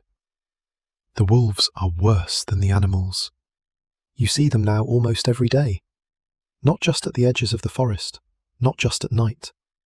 They walk through the village in broad daylight, bold and unafraid. They know that the humans are weakened. One morning, you wake to the sound of screaming. Not human screaming, animal screaming. You grab your scythe and run outside, and you find a wolf pack tearing apart one of the sheep near your cottage. 3 wolves, their muzzles red with blood, their eyes watching you as they eat. You shout at them, you wave your scythe. They look at you for a long moment, calculating. Then, slowly, they back away. They don't run, they just walk, dragging what's left of the sheep with them. That's the part that stays with you. They weren't afraid. They left because they chose to leave, not because you scared them off. You start keeping the fire burning all night. You start blocking the door with heavy furniture. These are not thoughts you ever expected to have. But here you are, trying to figure out how to survive things that shouldn't be survivable. November comes. The first frost arrives, painting the dead fields white. The plague seems to be slowing. You go entire days now without hearing about a new death. Entire days when it almost feels like the nightmare might be ending. But the damage has been done. You walk through the village and count the occupied cottages on one hand. Where there were once dozens of families, now there are maybe 15 people left. 15 out of more than 100. The rest are dead, or fled, or simply gone, vanished to wherever people go when the world falls apart. You and Mary settle into a new routine. Wake up, eat whatever you can scrape together, do the endless work of survival, feed the animals, the ones that are left, collect firewood for the coming winter, try to preserve what food you can find. Winter is coming, and you're not ready for it. You're never going to be ready for it. Agnes was the one who handled the winter preparations. She knew how to salt meat, how to dry vegetables, how to store grain so it wouldn't rot or get eaten by mice. You watched her do these things for years, but watching isn't the same as doing. You make mistakes, a lot of mistakes. You salt some pork too heavily and it becomes inedible. You try to dry some apples and they turn mouldy instead. You store some grain in the wrong part of the cottage and mice get into it, eating through half your supply before you notice. Each mistake means less food for winter. Each mistake means a harder few months ahead. You curse yourself for not paying better attention, for assuming that Agnes would always be there to handle these things, for never learning what you should have learned. But you keep going. What else can you do? Mary has stopped asking about Agnes. She's stopped crying at night. You're not sure if she's accepted what happened, or if she's just learned to hide her grief the way you've learned to hide yours. She follows you around during the day, helping with small tasks, asking questions about everything. How do you start a fire? Why do the leaves change colour? Where do the birds go in winter? You answer her questions as best you can. You try to teach her the things Agnes would have taught her. How to sew, how to cook, how to take care of a home. You're not very good at any of these things, but you're all she has. She learns fast, your daughter. Faster than you would have expected for a 4-year-old. She watches everything you do with those serious grey eyes, and then she tries to copy it. Sometimes she fails. Sometimes she succeeds. Either way, she tries again. You wonder if this is what it means to raise a child. This constant teaching. This endless passing down of knowledge from one generation to the next. Agnes would have done it better. Agnes would have known what to say and when to say it. But Agnes is gone, and you're here, and you have to figure it out as you go. At night, you tell her stories. Not scary stories. Not anymore. Gentle. Stories about knights and princesses and magical forests where nothing bad ever happens. She falls asleep curled against your side, her breathing slow and steady, and you stare at the ceiling and wonder if you're doing any of this right. The lord of the manor sends a man in mid-November, a tired-looking clerk on a tired-looking horse, carrying a message that the lord wants to know how many of his tenants are still alive, how much land is being worked, how much tribute he can expect come spring. You tell the clerk that the village has been gutted, that more than half the people are dead, that the fields are ruined, and there won't be any surplus to collect. The clerk writes this down in a little book, his face expressionless, and then he rides away. You never see anyone from the manor again that winter. Maybe they have bigger problems. Maybe they're dead too. You don't know, and you don't much care. The hardest part is the silence. You've lived in this village your whole life. You know the sounds of it the way you know your own heartbeat. The rhythm of daily life, the voices and footsteps and animal noises that made up the background music of existence. Now it's quiet. Too quiet. When you walk through the village, your own footsteps seem to echo off the empty cottages. When you call out a greeting, no one answers. The world has become a hollow shell, and you're rattling around inside it like a dried seed. Some nights, you sit outside after Mary has fallen asleep. You look up at the stars, the same stars that have watched over humanity since the beginning of time. You think about Agnes. You think about Father Edmund.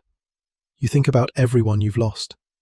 And you wonder why you're still here, why you survived when so many didn't. There's no reason for it, no logic. You weren't stronger than the people who died. You weren't better. You weren't more deserving. You just got lucky, if you can call this luck. Mary stirs in her sleep, murmuring something you can't quite hear. You go back inside and lie down beside her. Her small body is warm against the November chill. Her breathing is steady. She's alive. She's here. Maybe that's enough. Maybe that's the only meaning you're going to find in any of this. Your daughter survived. Your job now is to make sure she keeps surviving, to give her a future, even if that future looks nothing like the world you grew up in. You think about Agnes.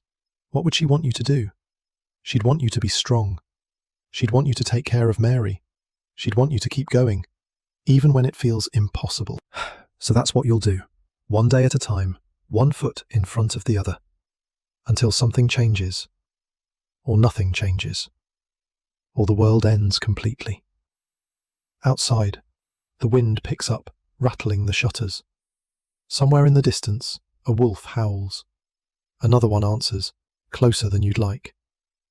You close your eyes, you breathe, and you wait for whatever comes next. Winter arrives in full force in December. Snow blankets the fields, covering the rotted grain and the abandoned orchards and the shallow graves in the churchyard.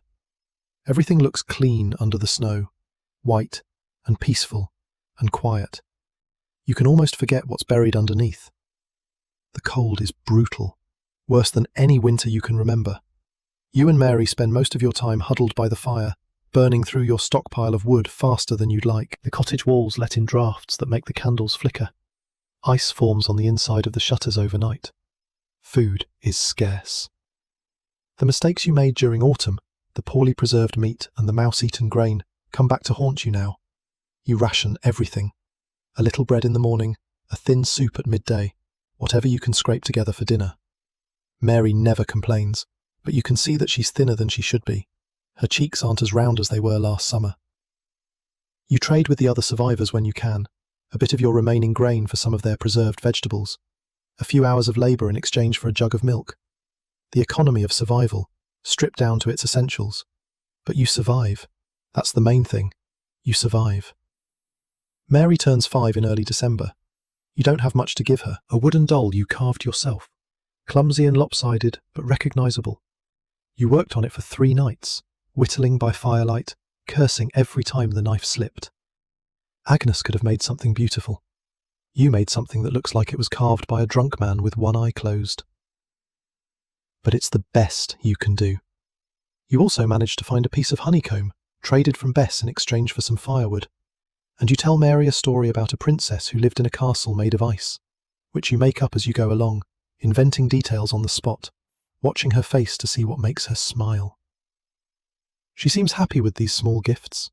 She holds the wooden doll close and gives it a name. Eleanor, she calls it. After the Queen in one of the stories you told her weeks ago. She feeds Eleanor invisible food and tucks her into bed at night and has long conversations with her when she thinks you're not listening. You watch your daughter play and feel something that might be hope, or maybe just the absence of despair. It's hard to tell the difference sometimes, but you'll take it. After the year you've had, you'll take whatever you can get. The plague stops in December too. Just stops. One day there are still people getting sick, and then there aren't. No new fevers, no new swellings, no new graves in the churchyard. The sickness has run out of victims, or decided to move on, or simply exhausted itself. Nobody knows why it stopped, any more than they knew why it started. You wait for it to come back. For weeks, you wait. Every cough makes your heart race. Every headache makes you check for swellings. Every time Mary seems tired or warm, you spend the night awake, watching her breathe, praying. But it doesn't come back. Days pass, then weeks. The snow keeps falling, the fire keeps burning, and slowly, painfully, you begin to believe that maybe the worst is really over. The survivors start to emerge from their isolation, not quickly, not confidently, but gradually, like animals coming out of their burrows after a long winter. You see your neighbours more often now. You exchange words, sometimes even smiles, though smiling still feels strange. There are so few of you left, 15 people, give or take. Where there were once more than 100, now there are 15. You could fit the entire village into a single cottage. Bess is still alive. She lost her husband and 2 children, but she's still here. Gilbert's widow is still alive, raising 3 children on her own now. Old Walter survived, somehow, despite being the oldest person in the village. A few other families, scattered among the empty cottages like the last leaves clinging to a bare tree. You start helping each other, not out of charity exactly, out of necessity. There's too much work for any one person to do, and not enough people to do it. So you share. You trade labour for goods, goods for labour. You milk the cows that belong to dead families and divide the milk among the living. You slaughter pigs that have gone feral and share the meat. It's a strange kind of community, smaller and more fragile than the one you grew up in. But it's something. It's better than being completely alone. January brings the coldest nights of the year. The snow piles up so high that you have to dig your way out of the cottage some mornings. The fire burns constantly, eating through your wood supply, and you start to worry about running out before spring. You and a few other men organise a trip to the forest to cut more wood. It's dangerous. The wolves are still out there, still bold and hungry. But you don't have a choice. Without wood, you'll freeze. You leave before dawn, carrying axes and saws and whatever weapons you can find. Mary stays with Bess, who promises to keep her safe and warm. You kiss your daughter goodbye and try not to think about the possibility that you might not come back. The forest is beautiful in winter, quiet and still, the trees covered in white, the snow muffling all sound.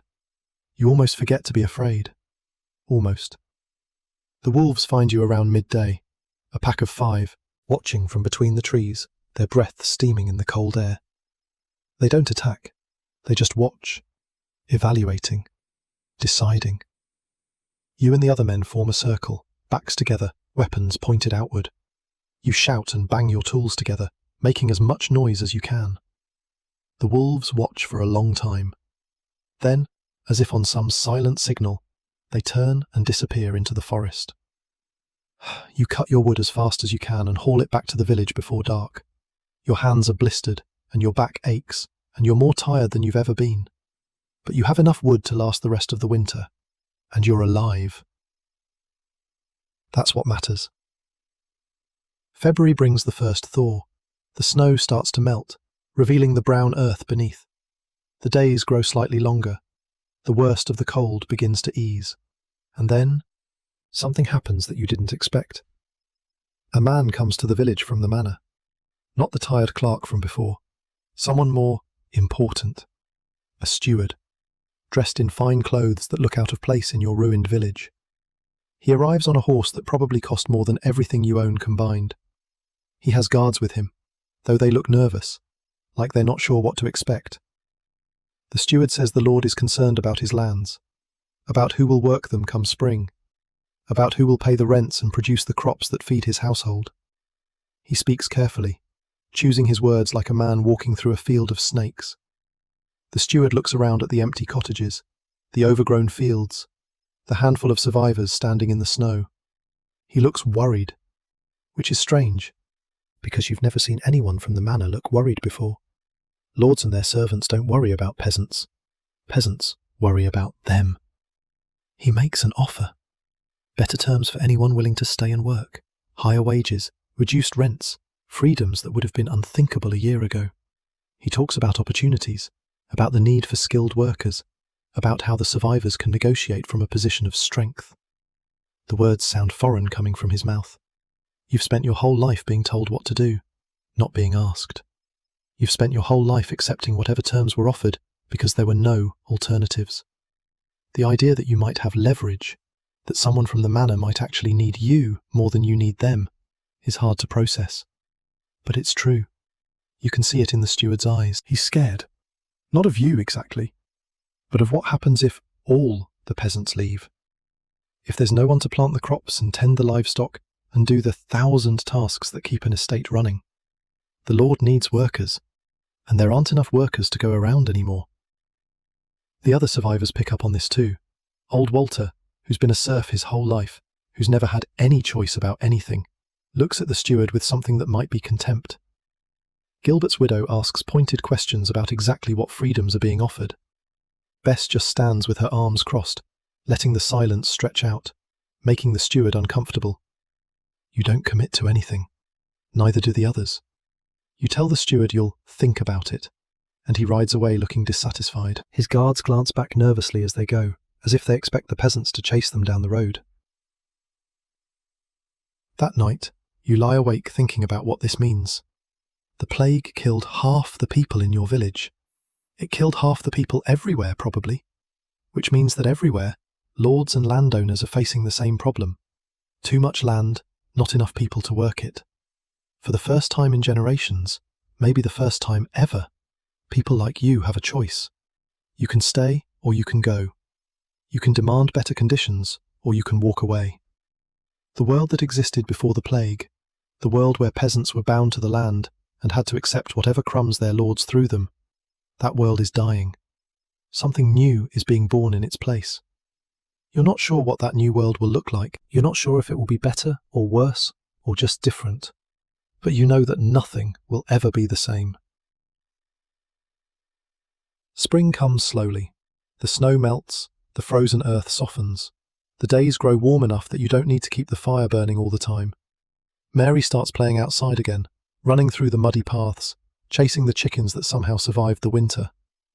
You start thinking about planting. The fields that belong to your family are still there, waiting. The soil doesn't care that half the world has died. It doesn't care about your grief or your fears or your exhaustion. It just waits for the plough and the seed and the rain. You're not sure you have the strength to work the land alone. You're not sure you have the knowledge. Agnes handled so much of this. She knew when to plant and when to harvest, what crops would grow best in which fields, how to rotate them to keep the soil healthy. You were always the muscle. She was the brain. But you have to try. For Mary. For the future. For whatever comes next. Bess offers to help. She says her cottage is too quiet now, too full of ghosts.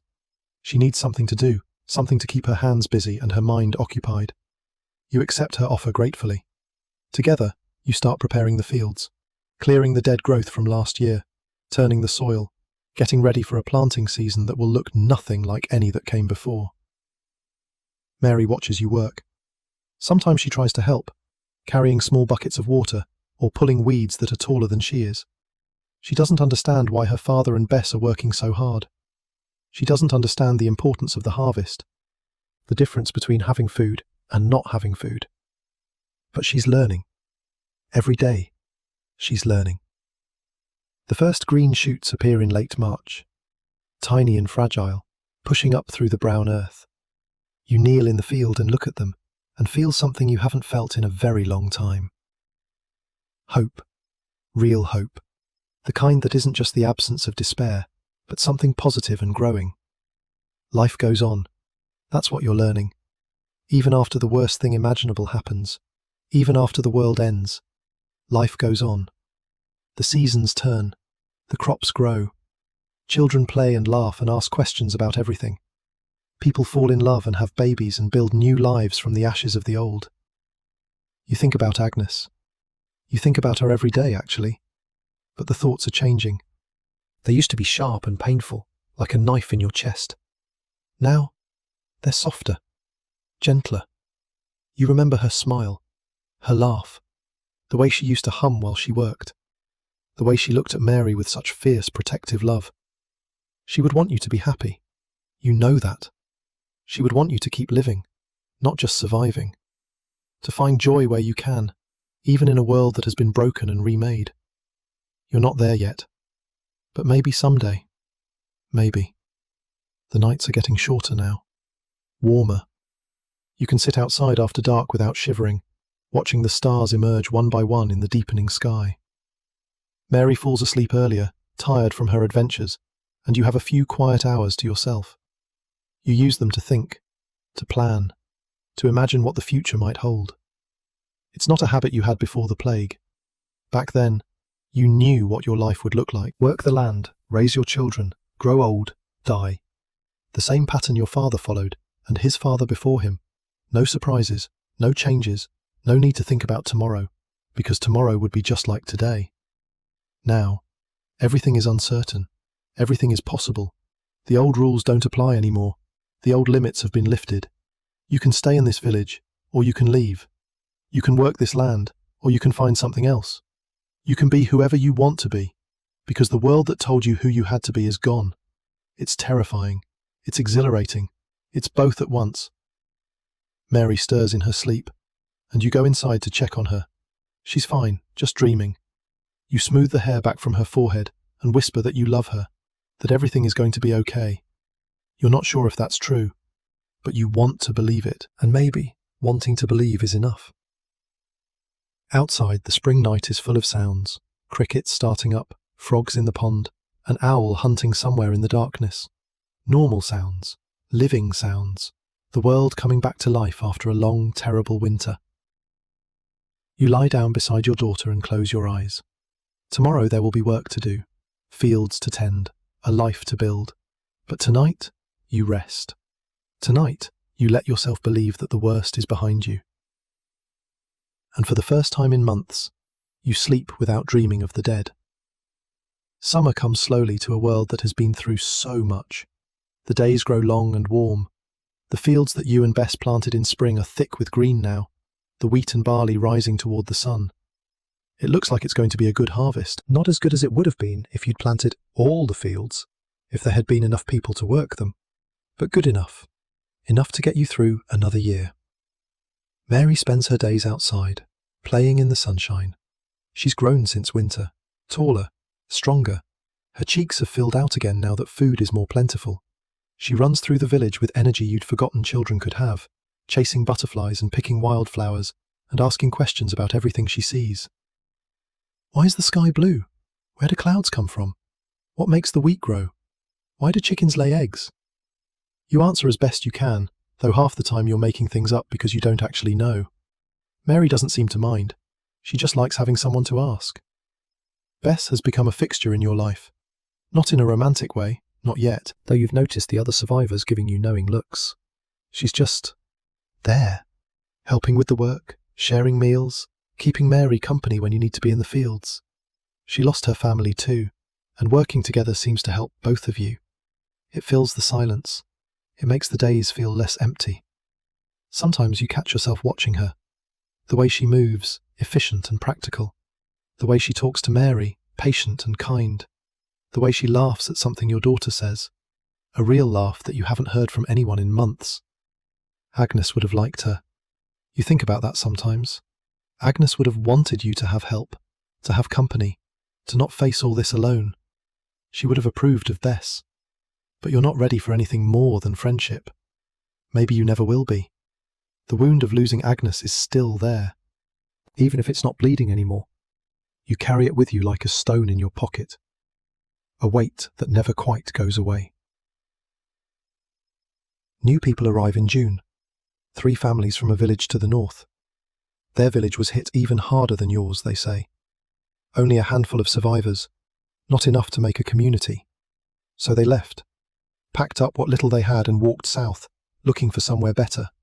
Somewhere with land that needed working and people who would take them in. You watch them approach from the fields. A man and woman with 2 children. An old woman who walks with a limp. A young man travelling alone, his face weathered and tired. They stand at the edge of the village, uncertain, waiting to see if they're welcome. Part of you wants to turn them away. These are strangers, outsiders, people you don't know and have no reason to trust. The old instincts of a world where resources were scarce and competition was fierce. But another part of you remembers what the steward said. There's more land than people now, more work than hands to do it. These strangers aren't competition, they're help. The survivors gather to discuss it. Old Walter says they should be cautious. He remembers other times when strangers came and caused trouble, though those times seem impossibly distant now. Gilbert's widow says they should be generous. She says that turning away people in need is a sin, and they've seen enough sin lately.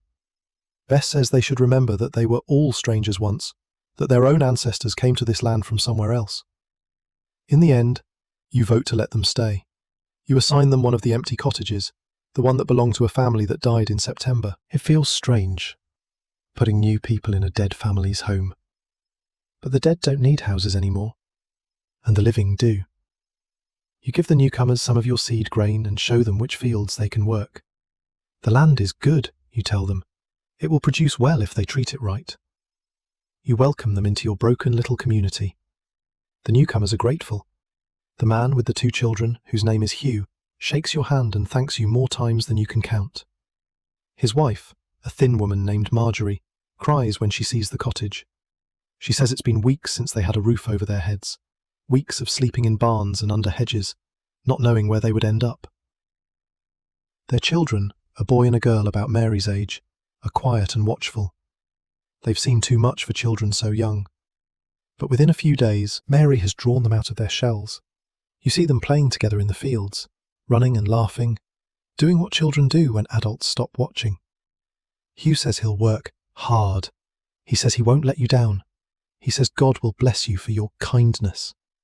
You're not sure about God anymore, but you tell Hugh he's welcome, and you mean it. The steward comes back in July. He's less confident this time. Word has spread that peasants in other areas are demanding better terms, that some are leaving their lords entirely, that the old order is crumbling faster than anyone expected. He offers more than he offered before. Lower rents, longer leases, the right to leave if you find better opportunities elsewhere. Things that your father would have considered impossible dreams. You and the other survivors negotiate. It feels strange, this back and forth with someone who represents the Lord. Strange to have opinions that matter, to make demands that are taken seriously. But you do it anyway. You push for more, and you get some of it. Not all, but enough. By the time the steward leaves, you have terms that would have seemed like fantasy a year ago. You're still bound to the land in some ways, still obligated to the Lord in others, but the chains are looser now. The future is more open. August brings the harvest. You work from dawn until dark, cutting the wheat and binding it into sheaves. The scythe swings in a rhythm that your body remembers even when your mind wanders. Back and forth, back and forth. The golden stalks falling in neat rows. The smell of cut grain fills the air, sweet and dusty, mixing with the smell of your own sweat. Hugh works beside you, and his oldest son, who's maybe 12. The boy is strong for his age, eager to prove himself useful. Bess works too, gathering what you cut, stacking it in the cart. Even the old woman who came with the newcomers, whose name is Joan, helps where she can, sorting the good grain from the bad. Mary tries to help, but she's too small for the real work, so she brings water instead, toddling through the stubble with a wooden cup that she refills at the stream. She takes her job seriously, delivering water to each worker with a solemn expression, like she's doing the most important task in the world. Maybe she is. It's hard work, back-breaking work. Your hands blister, then callous over. Your back aches from bending. The sun beats down and the sweat runs into your eyes, and your muscles burn with the effort of swinging the scythe hour after hour. But it's good work too, productive work. The kind of work that leaves you so exhausted at the end of the day that you fall asleep the moment you lie down. And the kind of work that means something. The harvest is smaller than it would have been before the plague. Of course it is. There are fewer fields planted, fewer hands to tend them. But it's still a harvest, still food that will get you through the winter, still proof that life goes on, that the world keeps turning, that survival is possible even after the worst happens. You watch the grain pile up in the barn and feel something you haven't felt in a long time. Satisfaction. Pride. the simple pleasure of work well done.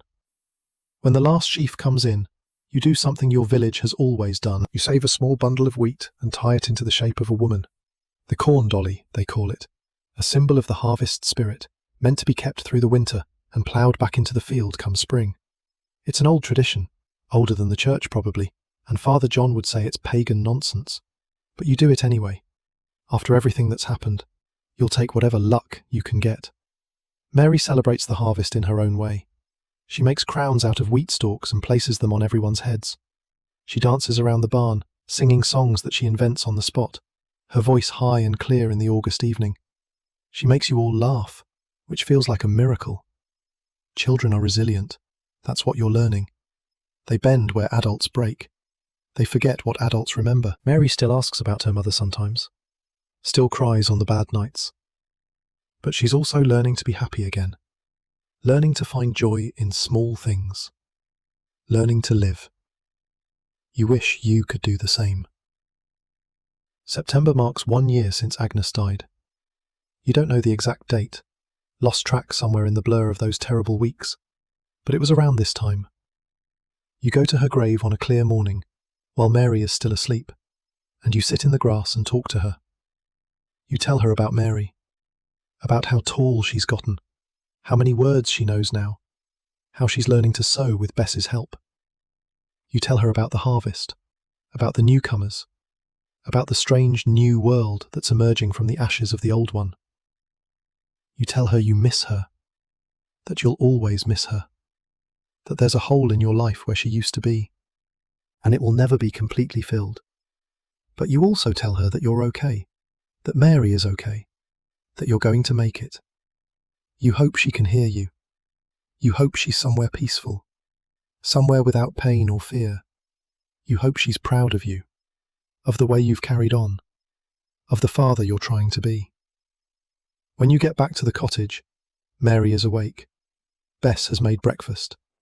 They're sitting at the table, laughing about something, and when you come through the door, they look up at you with such warmth that it almost breaks you.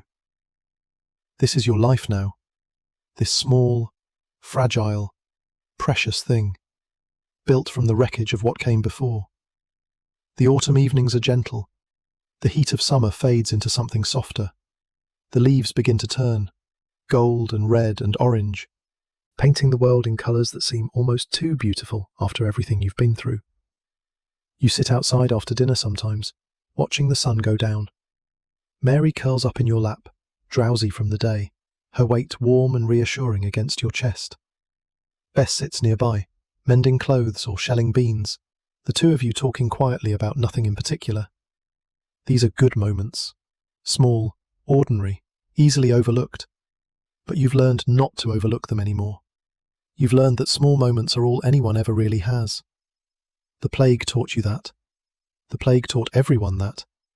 Nothing is permanent. Nothing is guaranteed.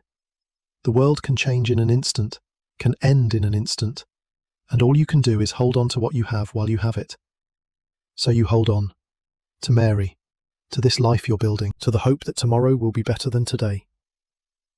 New travellers pass through the village occasionally, merchants looking for trade, pilgrims on their way to some distant shrine, people just wandering, trying to find their place in a world that doesn't make sense anymore. They bring news from other places, stories of villages wiped out entirely, stories of cities that lost 2/3 of their population, stories of lords who died alongside their peasants, of great houses fallen, of fortunes destroyed. The plague didn't discriminate. It took rich and poor alike.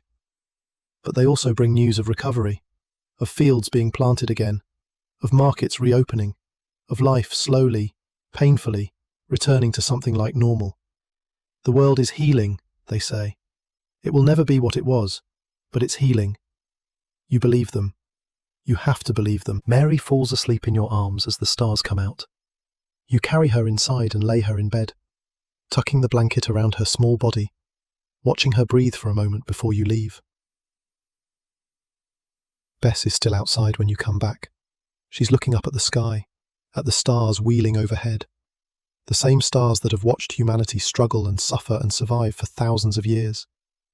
She says something about how strange it is, that the stars don't change. that everything down here can fall apart, everyone can die, and the stars just keep shining. They don't care about plagues or death or grief. They're just there. You tell her maybe that's comforting. Maybe it's nice to know that some things are permanent, even if we're not. She laughs softly, says you sound like a philosopher. You say you're just a farmer who thinks too much. She says that's not a bad thing to be. You sit together in comfortable silence, watching the night deepen. The sounds of autumn surround you. Crickets, wind in the trees, the distant bark of a dog from Hugh's cottage, where his children have adopted a stray that wandered in last week. Normal sounds, peaceful sounds, the sounds of a world that's still alive, still turning, still worth living in. You think about everything that's happened, the plague, the death, the fear and grief and despair, the long winter when survival seemed impossible, the spring when hope returned, the summer when you proved you could go on. It's been a year, a whole year since the sickness arrived, a whole year since your world ended and began again. You're tired, not just physically, though your body aches from the harvest, tired in your soul, tired from carrying so much for so long, tired from holding everything together when everything wanted to fall apart. But it's a different kind of tired now, a peaceful tired, the tiredness of someone who has done what needed to be done and can finally rest. Tomorrow will bring more work, more challenges, more of the endless struggle to survive in a world that offers no guarantees. But tomorrow is tomorrow. Tonight, you can just be here, just breathe, just exist. Bess says goodnight and goes to her cottage. You stay outside a little longer, letting the cool air wash over you, letting the quiet settle into your bones. Then you go inside. You check on Mary, still sleeping peacefully. You lie down in your bed, the same bed you shared with Agnes, the bed that holds so many memories. You close your eyes. The sounds of night filter through the walls, gentle sounds, safe sounds. And slowly, gently, sleep takes you. Years pass. They have a way of doing that. It's 1353 now, 5 years since the plague first arrived, 5 years since the world you knew came apart, and something else took its place. Mary is 9 years old. She's tall for her age, with her mother's grey eyes and your stubborn chin. She can read a little, taught by a travelling friar who passed through last spring.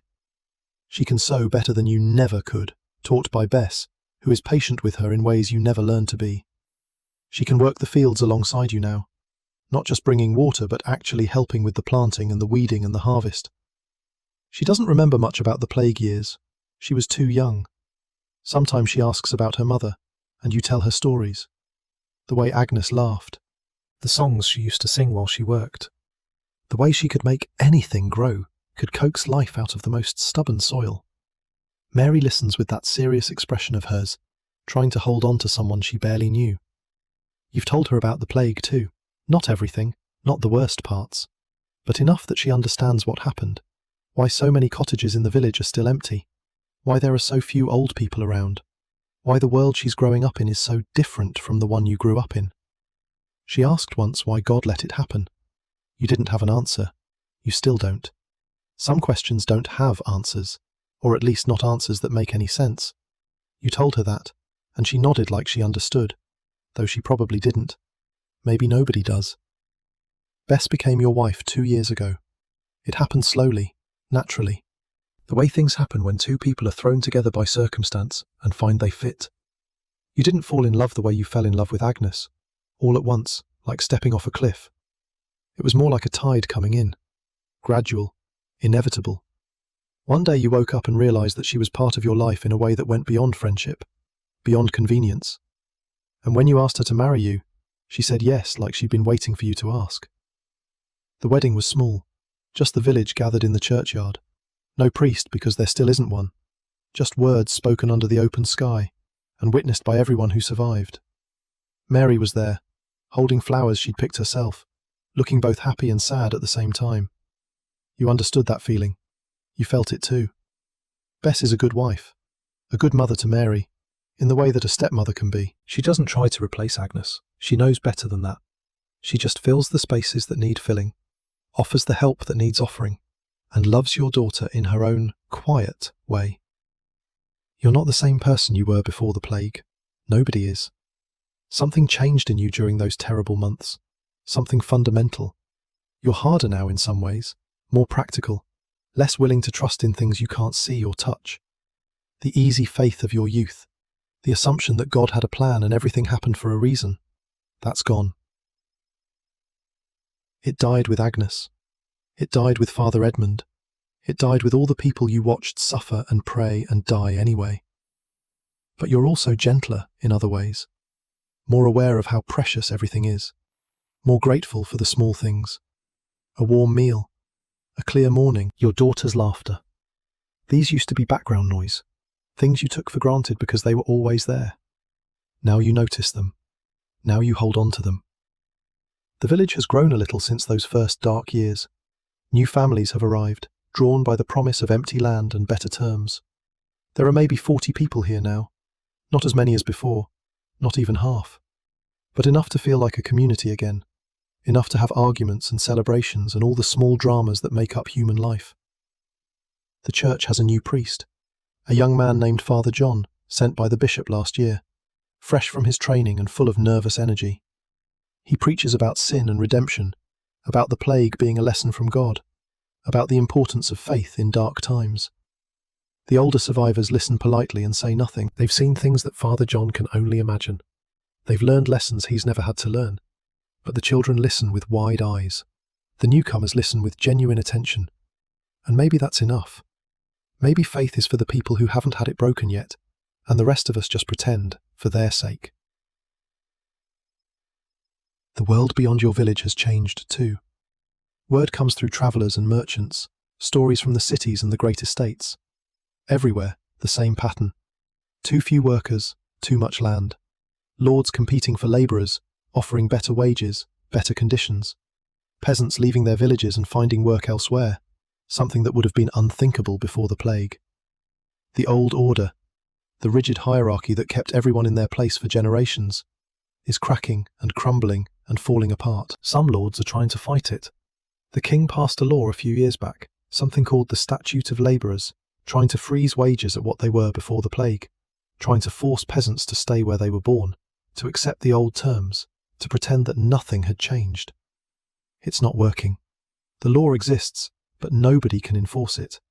There aren't enough officials, enough courts, enough prisons. And the peasants know their power now.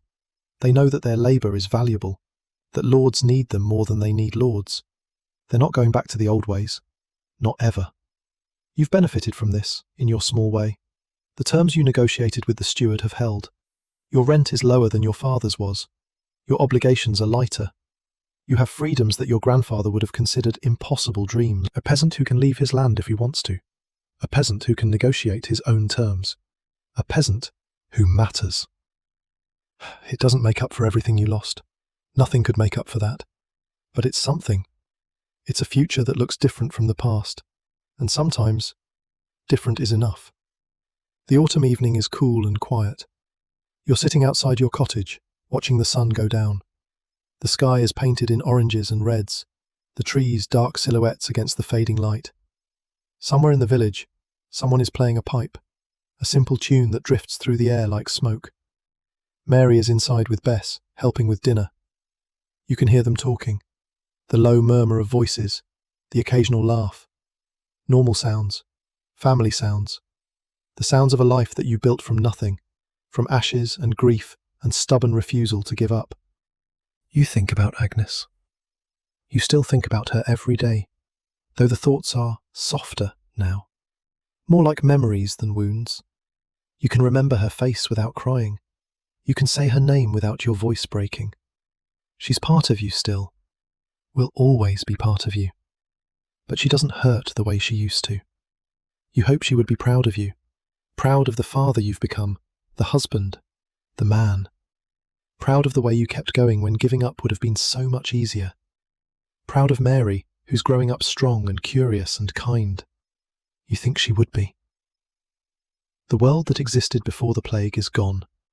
really gone, in ways that go beyond the death toll. The confidence of that era, the sense that civilization was solid and permanent and protected by God himself, that's been shattered. People are more cynical now, more questioning, more aware of how quickly everything can fall apart. You see it in the art that travelling merchants bring through, paintings and carvings that would have been unthinkable before, skeletons dancing with kings and popes and peasants. The dance of death, they call it. A reminder that death comes for everyone, rich and poor alike, that no one escapes, that the grave is the great equalizer. Before the plague, people didn't think about death this way. Or maybe they did, but they didn't dwell on it. Now it's everywhere, carved into church walls, painted on tavern signs, sung in children's songs that make you shudder when you hear them. The whole world has become obsessed with dying, with the certainty that everything ends, that nothing lasts. It's morbid, it's disturbing, but maybe it's also honest. Maybe pretending death doesn't exist was the real sickness, and the plague just forced everyone to see what was always true. But something new is growing in its place, something harder and more resilient, a world where the old rules don't apply anymore, where people have to make their own meaning instead of accepting the one they were given. It's not a better world exactly, it's just different, changed by the fire that passed through it. You've seen death, real death, on a scale that nobody should ever have to see. You've held your wife while she died. You've buried friends and neighbours, and the priest who baptized your daughter. You've watched your community dissolve and rebuild and become something new. You've survived things that killed half the people around you, and you still don't know why. Maybe there is no why. Maybe that's the lesson. Maybe the plague wasn't a punishment or a test or a sign from God. Maybe it was just something that happened, terrible and meaningless, and the only meaning comes from what the survivors do with the time they have left. You're using your time to raise your daughter, to work your land, to love your wife, to be a good neighbour in a community that needs good neighbours. Small things, ordinary things, the kind of things that don't make it into history books or songs or stories. But maybe that's enough. Maybe the ordinary is enough. Maybe just living, just surviving, just being here when so many aren't. Maybe that's the whole point. The sun has set now. The stars are coming out, one by one. The same stars that have watched over humanity since the beginning of time. The same stars that watched the plague arrive and spread and kill, and eventually, finally, fade away. They don't care about human suffering. They don't care about anything. They're just there, eternal and indifferent, beautiful and cold. But you care. The people in your village care. Your daughter cares, even if she's too young to understand what she cares about. That's something. That's not nothing. Bess calls you inside for dinner. You stand up, stretch your aching back, and take one last look at the night sky. So much has been lost. So much has changed. The world will never be what it was before the plague, and the people who survived will carry the scars for the rest of their lives. Some scars are visible, most aren't, but they're all there, written into the fabric of who you are. And yet, here you are, still breathing, still living, still finding reasons to get up in the morning and do the work that needs doing, still holding on to the people you love, and being held by them in return. That's what survival looks like, you've learned. Not triumph, not victory, just continuing, just going on, just refusing to let the darkness win, even when the darkness seems overwhelming. Especially then. You go inside. The cottage is warm, lit by firelight. Mary is setting the table, her movements careful and precise. Bess is stirring something in the pot, something that smells like home. They both look up when you enter, and you see the same thing in their eyes that you feel in your chest. Love. Simple and complicated and necessary. The thing that kept you alive when everything else was trying to kill you. You sit down at the table. Bess serves the food. Mary chatters about her day, about the butterfly she saw, about the songs she's learning, about the dreams she had last night. You listen and nod and ask questions and feel, for this moment at least, like everything is going to be okay. Maybe it will be. Maybe it won't. You've learned not to count on anything, not to assume that tomorrow will look like today. The plague taught you that. Life taught you that. But you've also learned that uncertainty isn't the same as despair, that not knowing what's coming doesn't mean you can't hope for something good. So you hope. Quietly, carefully, like tending a small flame in a big wind. You hope that Mary will grow up healthy and happy. You hope that Bess will stay by your side. You hope that the community you've helped rebuild will continue to grow and thrive. You hope that the worst is really behind you, and if it's not, if something else comes, another plague or a famine or a war or any of the 1,000 disasters that can strike without warning, you'll face it. You'll survive it if you can. You'll help others survive it. You'll do what humans have always done when the world falls apart. You'll keep going. The fire crackles in the hearth. The food is warm and filling. Mary's voice rises and falls, telling some story about a frog she found by the stream. Bess laughs at something your daughter says, and you find yourself laughing too. A real laugh that comes from somewhere deep inside. This is your life now. This moment. This meal. These people. This is what you fought for, what you survived for, what you're still living for. It's enough. It's more than enough. It's everything. Later, after the food is eaten and the dishes are cleared and Mary has been tucked into bed, you and Bess sit by the fire, not talking, just being together. The flames throw dancing shadows on the walls, and the wind whispers against the shutters. And somewhere outside, an owl calls into the darkness. Peaceful sounds, safe sounds, the sounds of a world that has survived the worst and come out the other side. You wonder sometimes if anyone will remember. 100 years from now, 200, will anyone know what happened here? Will they know about the plague, about the death, about the people who lived and died in this small village? Or will it all be forgotten, just another tragedy swallowed by time? Maybe it doesn't matter. Maybe the point isn't being remembered. Maybe the point is just living, just being here, in this moment, breathing and loving and surviving. The dead don't need monuments.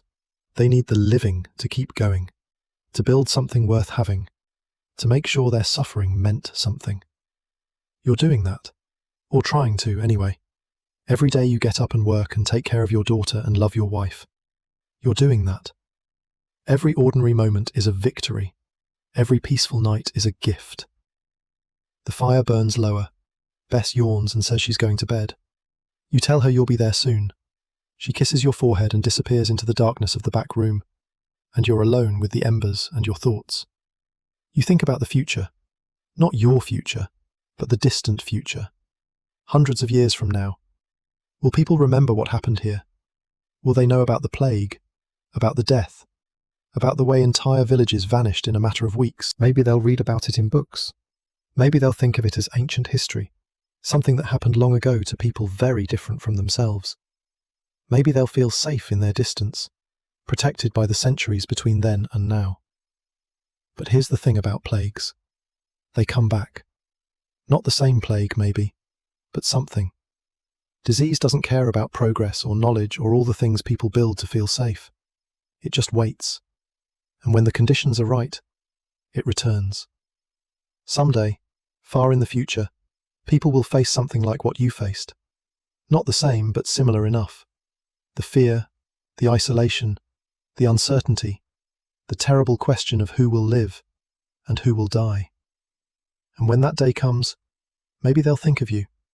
Maybe they'll remember that people survived this before, that the world ended, and then it didn't, that even the worst disasters eventually pass, and the survivors carry on, building new lives from the ruins of the old.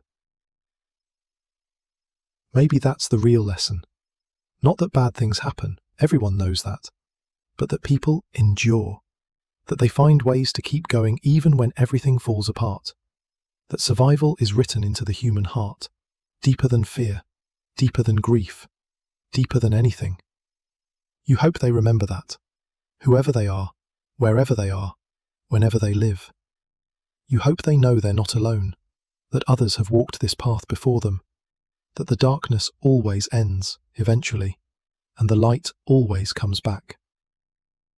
Tomorrow will bring more work, more challenges, more of the endless business of being alive. But tonight, right now, you can rest. You can let go of the weight you've been carrying for so long. You can close your eyes and trust that the world will still be there when you open them again. That's what the plague taught you, in the end. To hold on to what matters, to let go of what doesn't, to be grateful for every ordinary day, every simple meal, every moment of peace in a world that offers no guarantees. You stand up, you bank the fire for the night, you check on Mary one last time, watching her small chest rise and fall, listening to her soft breathing. She's dreaming about something. You hope it's something good.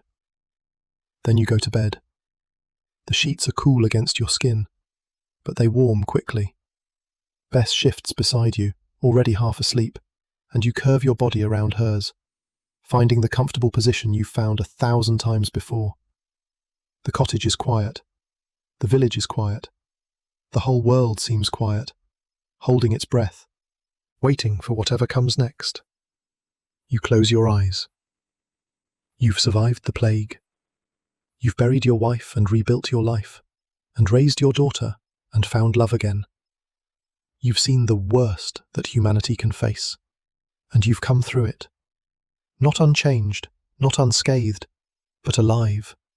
Still here, still breathing, still human.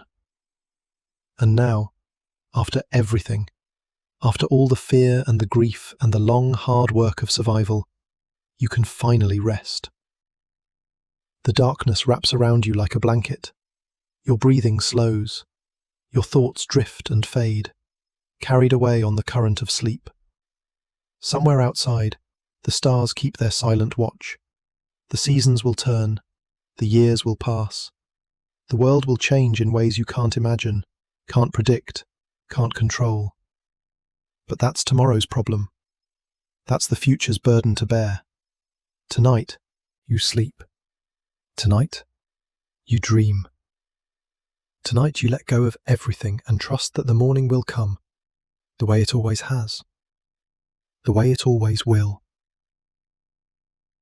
And as consciousness fades and the soft dark takes you, there's one last thought, gentle as a whisper, warm as a fire on a cold night. You made it.